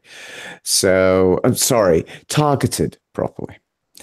So I had to explain to them, look, you cannot do that, because if you do that in Texas, they'll lose their job. And if you do that in Africa, they'll lose their freedom and possibly their life. And if you do the same in Singapore, I mean, this is not something that is universally accepted. And a lot of Christian organizations will fire you on the spot if they find out you're gay. So you can't target them. It's ethically wrong. And they'd sort of look at you like you're saying words, but they just don't make any sense to any of them. And it's really it was so worrying, and I had to explain it to like the director to get them to stop asking the question. You They've can exploit. indoctrinated the critical thinking out of everybody. They really have. People can't Yes, make they a have. single simple decision, and Well, looking at that, they can't. The big thing is that empathy has kind of been robbed from everybody. So putting that whole thing about putting yourself in the other person's shoes, like nobody complete Well, knows that horse anymore. talk. Yes Complete and horse no. talk. No And one the- actually and the- believes that. and let's be specific. I don't own a Maserati. You can't rob my Maserati because I don't own it. They haven't robbed people of their empathy or their critical thinking. They've discouraged them from getting it. And a lot of people, the majority of people, haven't gotten it. They've intentionally worked against getting it because it's more convenient to just accept the state's ethos and say, well, I'm a tax-paying citizen. I'm a good boy, so I don't hit me. And then when they do get hit, they cry about it, even though they went with an abuser. So, I mean, it's a vicious cycle. So I kind of disagree there, because the actual underpinnings and the workings of getting empathy and compassion out of the kind of the human, I don't know, purview, our ethos, and getting narcissism in has been a double-decade thing. And I mean, I'm actively studying this right now, so the shift is obvious, but it's also slow and painful. And empathy wasn't just like, care for this more than this. It's more like, you are the center of the universe and that's it. And when you contain people in these cells, and I know what everybody you're has saying their now. own cell, and then echo chambers become easier, and people cannot relate to one another. So these vicious arguments ensue, and we have division among the people, more vitriolic than we could ever have against the state, because we all should have it together. Like, all of this is propaganda and manipulation, and it's done through the public education system, and it's done through, television and cable and just about every fucking thing you can look at. That's how it's done. It's everywhere. I don't blame people for falling for it. How could you not? I don't know. Well, I mean, you could not if you had parents who didn't irresponsibly neglect their kids and then make the media and government babysit them. Okay, yes, or you parents who were so strained and stressed because they couldn't afford anything and had to work and leave their kids latchkey or whatever else. I mean, Right. There are a number of reasons. It's not fair to necessarily blame the parents as much as it is to blame the system that put the parents in that situation. To me, I think that it's a case-by-case basis, but I'm a cynical asshole, so I'm going to blame the people who bring more lives into this world and then aren't necessarily capable of taking care of them. Now, that I do agree with 100%, period. But nonetheless, as much as I don't even get along with kids, I am telling you, the kids at the center of all of these issues are the victims, and they're central to getting people understanding where we are coming from and getting something actually done, I think. Right. And, that's one of the things. I want the intelligent and ethical to breed and at least have 5 kids. I want they can do this and then do it, because Where's my wife then, fucker? because the low IQ people and the people who are unethical are all very much outbreeding everybody else, and that's one of the reasons. Well, now I have to call you out very slightly here. I have to call you out because you realize that you're aligning yourself with a very hotly controversial and older study. Wait. I mean, which one then? Because what I'm talking I don't about remember is... that. I just found out about this about last week, and it's talking about it is controversial because some of the data was questionable, but it was talking about the influx of lower IQ people having many more kids than the higher IQ people, and higher IQ people basically being sterile or not having kids at all, and how that's manipulating the system and changing the tone and intelligence of the populace. But it's controversial for the same reason that some of the things about ethnicity and some of those other studies. Well, I'm retarded. Why haven't I gotten a bitch yet? Like, come on. What? I don't understand it. I'm not. And by bringing this up, I am absolutely not advocating it or not advocating it. I'm totally neutral. I just found out about it last week. But what you were saying, Jeremy, is in kind of alignment with that, so I was curious. Well, because what I'm talking about is things that I've been looking into for a few years now.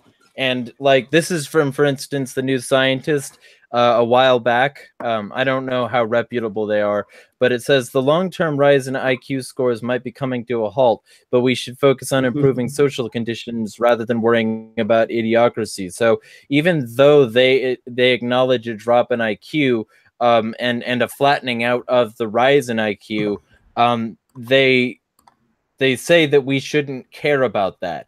So, I mean, I don't know how hotly contested this is because this was in 2014. So, there's I don't even know also what that IQ they're is. trying to I don't care about redefine it. intelligence because of the IQ test is in itself controversial how it's laid out and what it measures.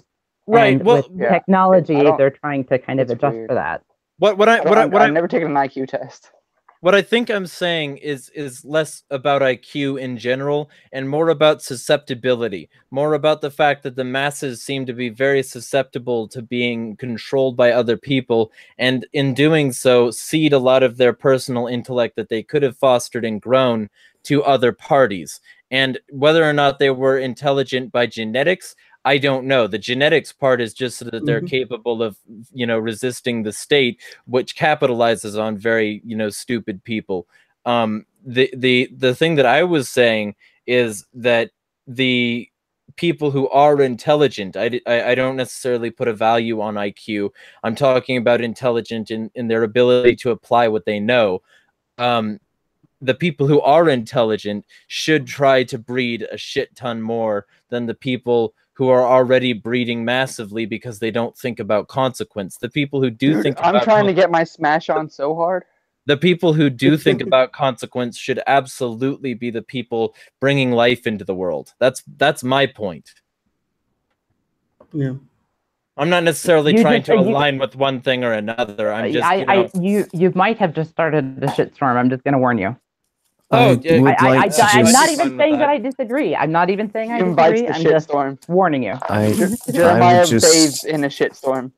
I would just like to add that there is another solution, and that's educating those who are breeding that way. If they then teach their children to act that way, then Well, we right.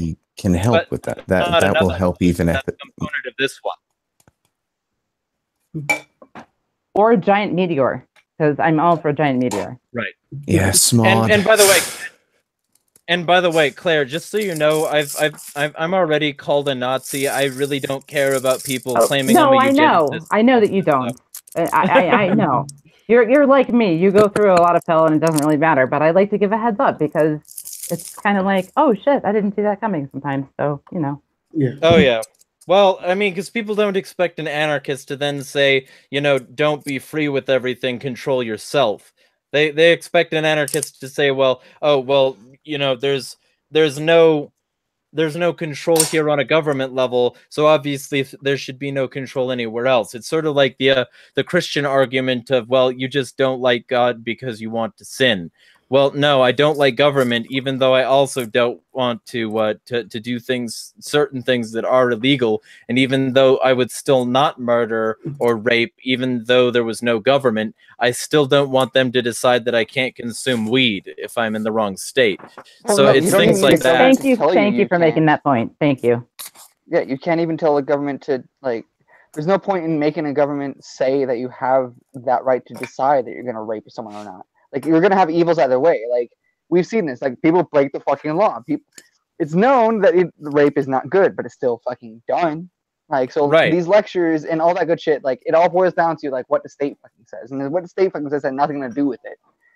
And Well, that's right, what law and is. that's- It's that's- fucking that- bullshit that- of what the state says.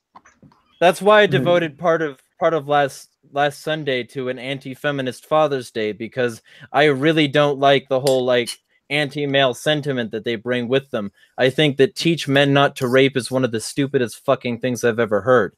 You already teach men not to rape. That's why they want to do it, because they see the thing they shouldn't do and they do it anyway. It's like telling men not to joke or not to drink or not to smoke. If You won't somebody know wants one to evil do if you something know and they another. I Right. don't know if I agree with the rape analogy in that particular equation, but I do agree with the sentiment about the men's rights and feminists coming down really hard. I am kind of appalled about some of the things that I've seen, and so that's good. I'm glad that you had that show. Well, because I just like, I don't like how all of these sentiments that they have are guided by their ability to exploit the emotions of the public and subvert their reasoning in exchange for government privileges, which is ultimately what modern, if not all, feminism has been about. Mm-hmm. So, like, I agree. teach men not to rape. Well, clearly that worked out very well. I mean, we've taught men not to rape for a long time now. We've had the doctrine of don't touch somebody unless they consent. Keep your hands to yourself. If you don't have anything nice to say, don't say anything at all, and all this gentleness. You have these colleges now dictating like precise words that you have to say along the way to having sex. Right. Give me a fucking break now. Come on. Like, it's that Chappelle thing of sign this contract, baby. Like, here, and now, like, this woman's so dried out because she just signed all these papers that she can't even fuck. There's no passion in it anymore because they have legislated fucking to the point where it's dumb. Yeah. And that doesn't stop rape. The only thing that does is stop, like, authentically consenting people from being able to do things under their own conscience. It keeps what it does is it opens up the floodgates of litigation and bullshit and reputation smearing for no particular reason. It's all bullshit. And let me be specific. And let me be specific. I made a video against Me Too, so I'm not afraid of being called whatever they want to call me. Well, let me be specific, because I could be a Me Too person, but what I see developing is of no use to anybody, because it's like mini feminist fascism trying to unleash its powers against the entire society, and it's having more success than it should, just like the Florida school shooting having more success than it should with gun laws. There are some things that are having more success than they traditionally did that are going a little too far. This thing with speech, this thing with the press, those are the most concerning. Travel, I would say, would be very, very close behind that. We are going to be clocked and marked and targeted, and everything is already cataloged. Right. I mean, the speech thing is disturbing, but it's also an indicator of how far things will go, and that's bad. It's extremely bad, and it's bad to the point where people aren't considering how bad it is. That's what's really bad. Yeah, it passes and it gets acceptance. People are like, oh, yes, we should absolutely, agree verbally that a handshake is okay. It's like, are you fucking serious? Now, come on. I'm a child of the 70s and 80s. I remember a completely different time. I'm not going to reminisce and be nostalgic and say it was 100 times better or something like that, but it was vastly different. And the change is what has disturbed me so much that I've gotten into this whole thing about cultural narcissism and why we have this rise of really sociopathic people. I mean, the whole thing is absolutely insane how quickly it's accelerating. I sound sociopathic to everyone. It's crazy. Well, like, anything I say about having to do something, like if I say I'm okay with killing someone, they're like, "Oh, you're fucking sociopathic as fuck." It's like, no. Well, and let's be real clear here. This is a sign of the times where everybody who has a subversive or diverse opinion, anybody who's straying too far from the path, especially very far from the path, is immediately and automatically considered evil, in the sense that they have to have a mental disorder or they have to be antisocial, rather than being, a person who thinks differently for good reasons. Everybody is already controlled, and if you don't agree, then you're probably a sociopath. Isn't that what's really awful and scary? Isn't that fucking terrifying and gobsmackingly, like, earth-shakingly awful? What's earth-shakingly awful to me is DSM-5, which you very obliquely highlighted there in your mentionings. Absolutely, yes. Absolutely, because basically everything, including sanity, is now a mental disorder. It's ridiculous. It's nonsense. Everything, all of these collectivists have created this situation of insanity. Everybody is inherently neutral, and nobody seems to understand this. Yeah, nihilistic, dude. Nihilism, bro. Get on board, nigga. What are you waiting for? It's amorality, man. Fuck you Well- and your morality bullshit. Well, I'm or No, sorry. morality has the That was my purpose. personal. That was my personal little rant there. But Well- I'm also very Morality biased. has a Okay. purpose. I have something really awesomely hilarious to end with, if you like. yeah, sure. Okay. So, you know, you've all seen that picture of Donald Trump sitting there with Angela Merkel and stuff, and she's leaning over the table. Yes, Okay. yeah. Yeah, oh, So- yeah, yeah. Apparently, in that clip, during that clip, Donald Trump threw 2 pieces of Starburst at her and said, "Here, Angela, don't say I didn't ever give you anything." You're shitting me. No. This is Newsweek, okay? It's not like some other Oh weird my news. Oh God. Oh my Yeah. god. Don't say I Oh my never gave you God. nothing. Toddler Oh in my chief. God. Toddler in This chief. is just turning into a farce now. I love the fact he's turning political theater into a farce. It used to be so Wait, erudite really, though? and I mean, Yes, no, I am. because Obama was a pretty big farce. We're talking no, about a guy Obama who was a was functional farce. smoother. This guy is a visible Dude, farce. no, no, no, Yeah, no, no. just Obama was smoother Obama was just about it. pretty. no. Obama wasn't smoother about it.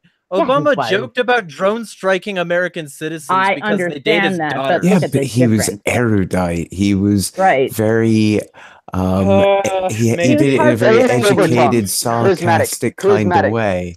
Very Charismatic is the word you're charismatic. looking He was for. a psychopath Yeah, exactly. in every Well, motherfucker. sense of the word. Sociopath, Well, actually. even- It's a sociopath Thanks. disorder.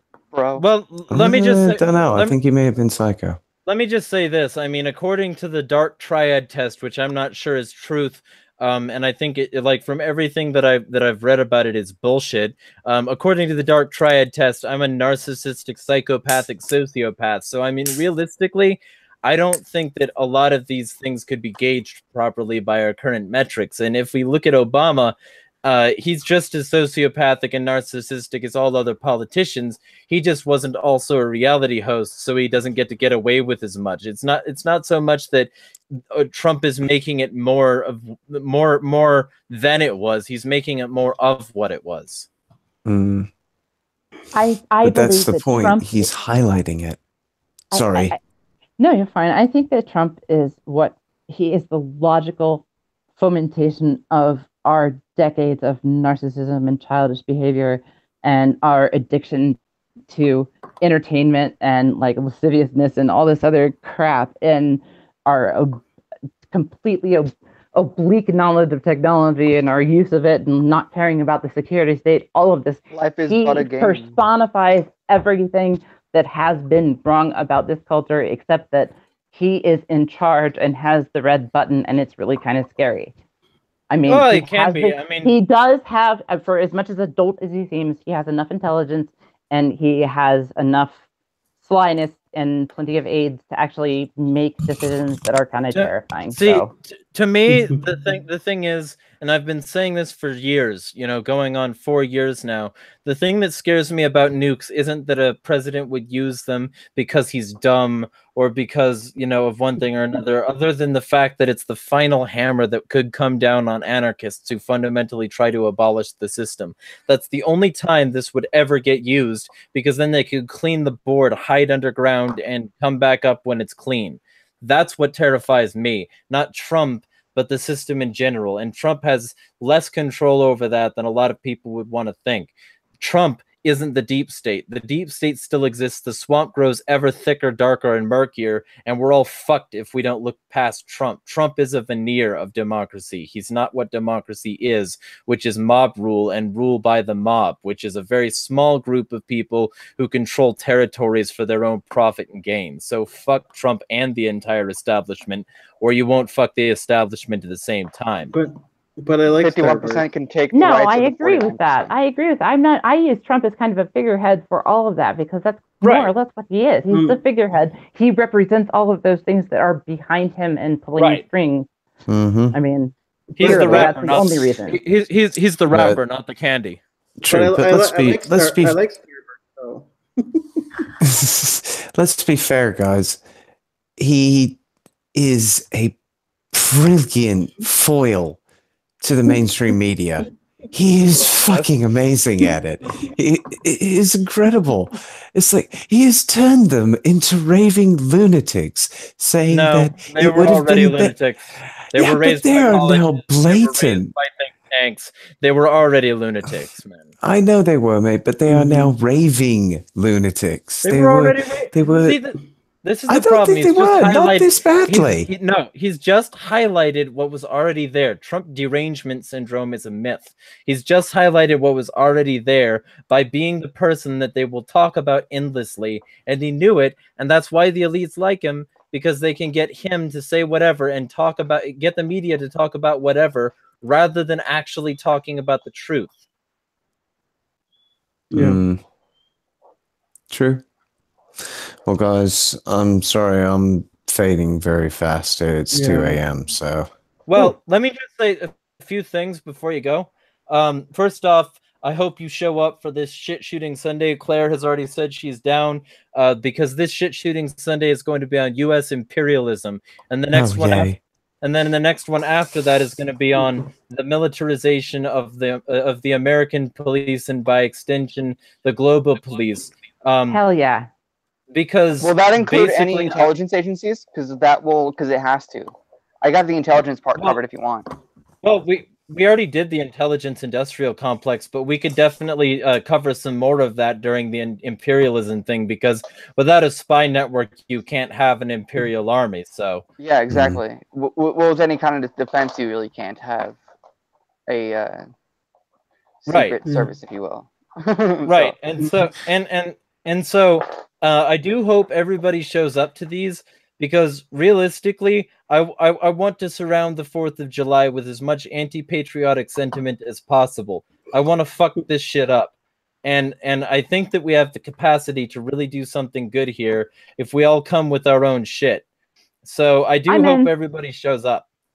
And what I also hope is that y'all send this to as many people as possible, because good news, we have just transcended 300 subscribers on YouTube. Nigga, nice. Good job, dude. Good job, dude. Jeremiah, that's awesome.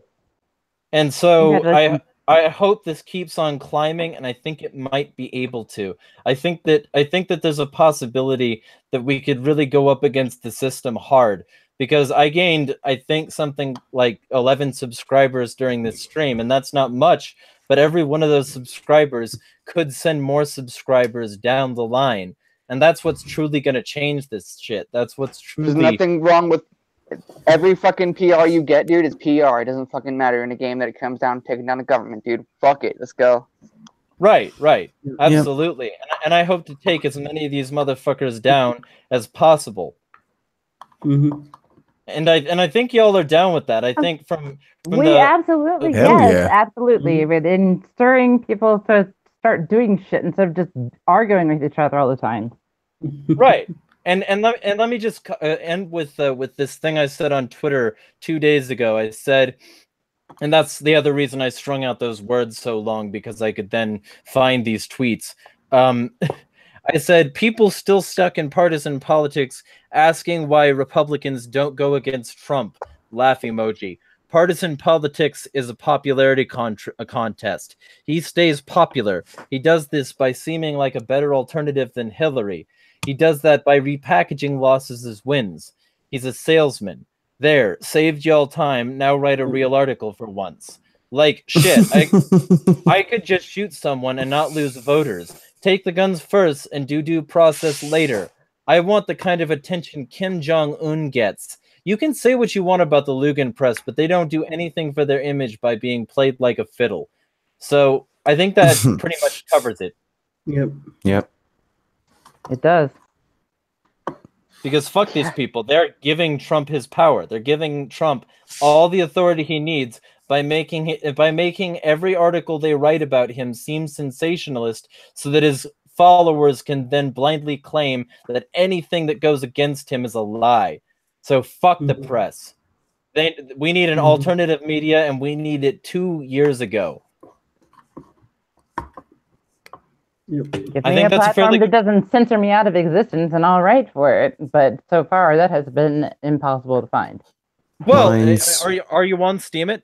Because Steam, it's a blockchain. I was so- on Steemit for all of 1 second and got 2 cents and had to just not do. I just can't bother. I don't know. Go to Okay. Minds, dude. Try Minds. I I'm just online joined that somewhere, shit. but No, the app's gotten pretty decent. I mean, it's got some runtime memory issues, but the fact of the matter is that it's really frustrating because the Facebook thing has been really fun. It's been really productive, and when it was working really well, when everybody was sharing information before the censors really took over, it was wonderful. And I have over 11,000 people supposedly following me, but based on posts lately, it would be about 30. Right.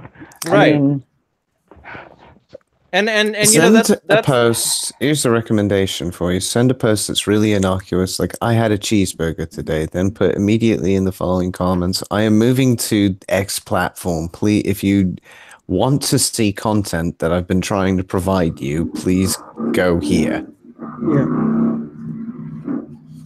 Because yeah. that's how Jeremiah keeps having to do it through Facebook at the moment, I think. yeah, pretty It much. got exhausting for me. It's like I'm not making a paycheck from it. That's where this whole thing was an existential crisis, and that's why I decided I'm going back to school to do something about it. Because I sat here trying to make my articles share and trying to get people to see them. And You chose the right path struggling. with going with law, by the way. You chose the good path for that shit. I will say personally, I 'cause that's what might do school law. for. I'm doing something else. I'm doing 2 things. First, a double major, but business. Business law. Business law is your best friend with everything you need to combat, because business law is the epiphany of fucking the U.S. law, which everyone knows that a state is just a giant fucking corporation, right? So look up business law. Business law is your best Well, fucking friend against this fight. I Not yeah. just regular criminal law. Criminal law I- does I help. was- It's what I I- went in for too, but also Know the business law is rules. big help. Exactly. I was going to Know look the into rules. constitutional. Yes. Yes, that's the best one to start with. And then if you can become a constitutional scholar, you will be listened to. Nobody will. You will get time on things like Fox News, even if you're a bit Nigga. controversial. Well, that's why I'm going. That's why I'm building my fucking. That's what my YouTube channel is going to be about. At least the first 10 videos, first Anyway, 10 though, amendments, because it's going to be great. You'll Yeah, see. and then if you're like me and you own a copy of a big book of interpretations of U.S. Constitution rulings, then you can just fuck with people with that. Yep. Yeah. That's a good one to have. For me, I just like to talk about reality because it's so amazingly complex and yet so amazingly simple sometimes. And people just get the model wrong. Well, And if and you I'm a can teach 'em solipsist, that- and I collect. Chaos. Mhm. Well, I'm a solipsist, and I collect Chaos Emeralds, so I understand what you're saying. But it's that I'm writing quite heavily about that in the mind because they fascinate me and I'm not well versed on them, but I'll always be there to I'm well combat you, enough. Lupinate. Don't worry. I'll good. I'll Keep me combat on my your logic. toes. Keep me I'll on my keep you on your toes. fucking toes, nigga. Back up. Stay sharp, bitch. Anyway, my head hurts. I gotta get off here. For a bit. I gotta get going. I'm getting tired. All right. Well, hey, see y'all next Sunday or this Sunday, and we'll really see if we can hit this off. And also, that debate might end up happening on Friday, so I'll let y'all Alright. know, and I'll see if anybody else is interested in having it. Okay. Just I'll do it. be aware of my time frame, yeah. What's your time frame Definitely, again? Greenrich. It's yeah, 2:19 at his house.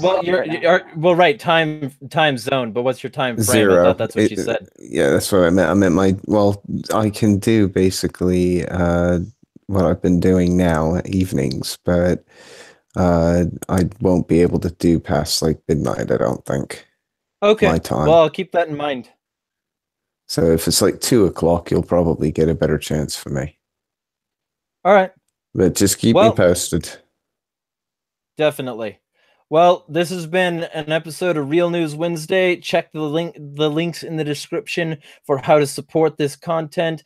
If I could just get $1 from everybody who subscribes to me currently, that would be immensely helpful. If I could get $1 from like 0.01% of my Twitter followers, that would be enough for a regular income where I live in this shitty section of the SoCal desert. So I will let you know what we're going to be doing, and I hope you all stay on board. Be well. See y'all on Sunday. See you, mate. Good night. All right.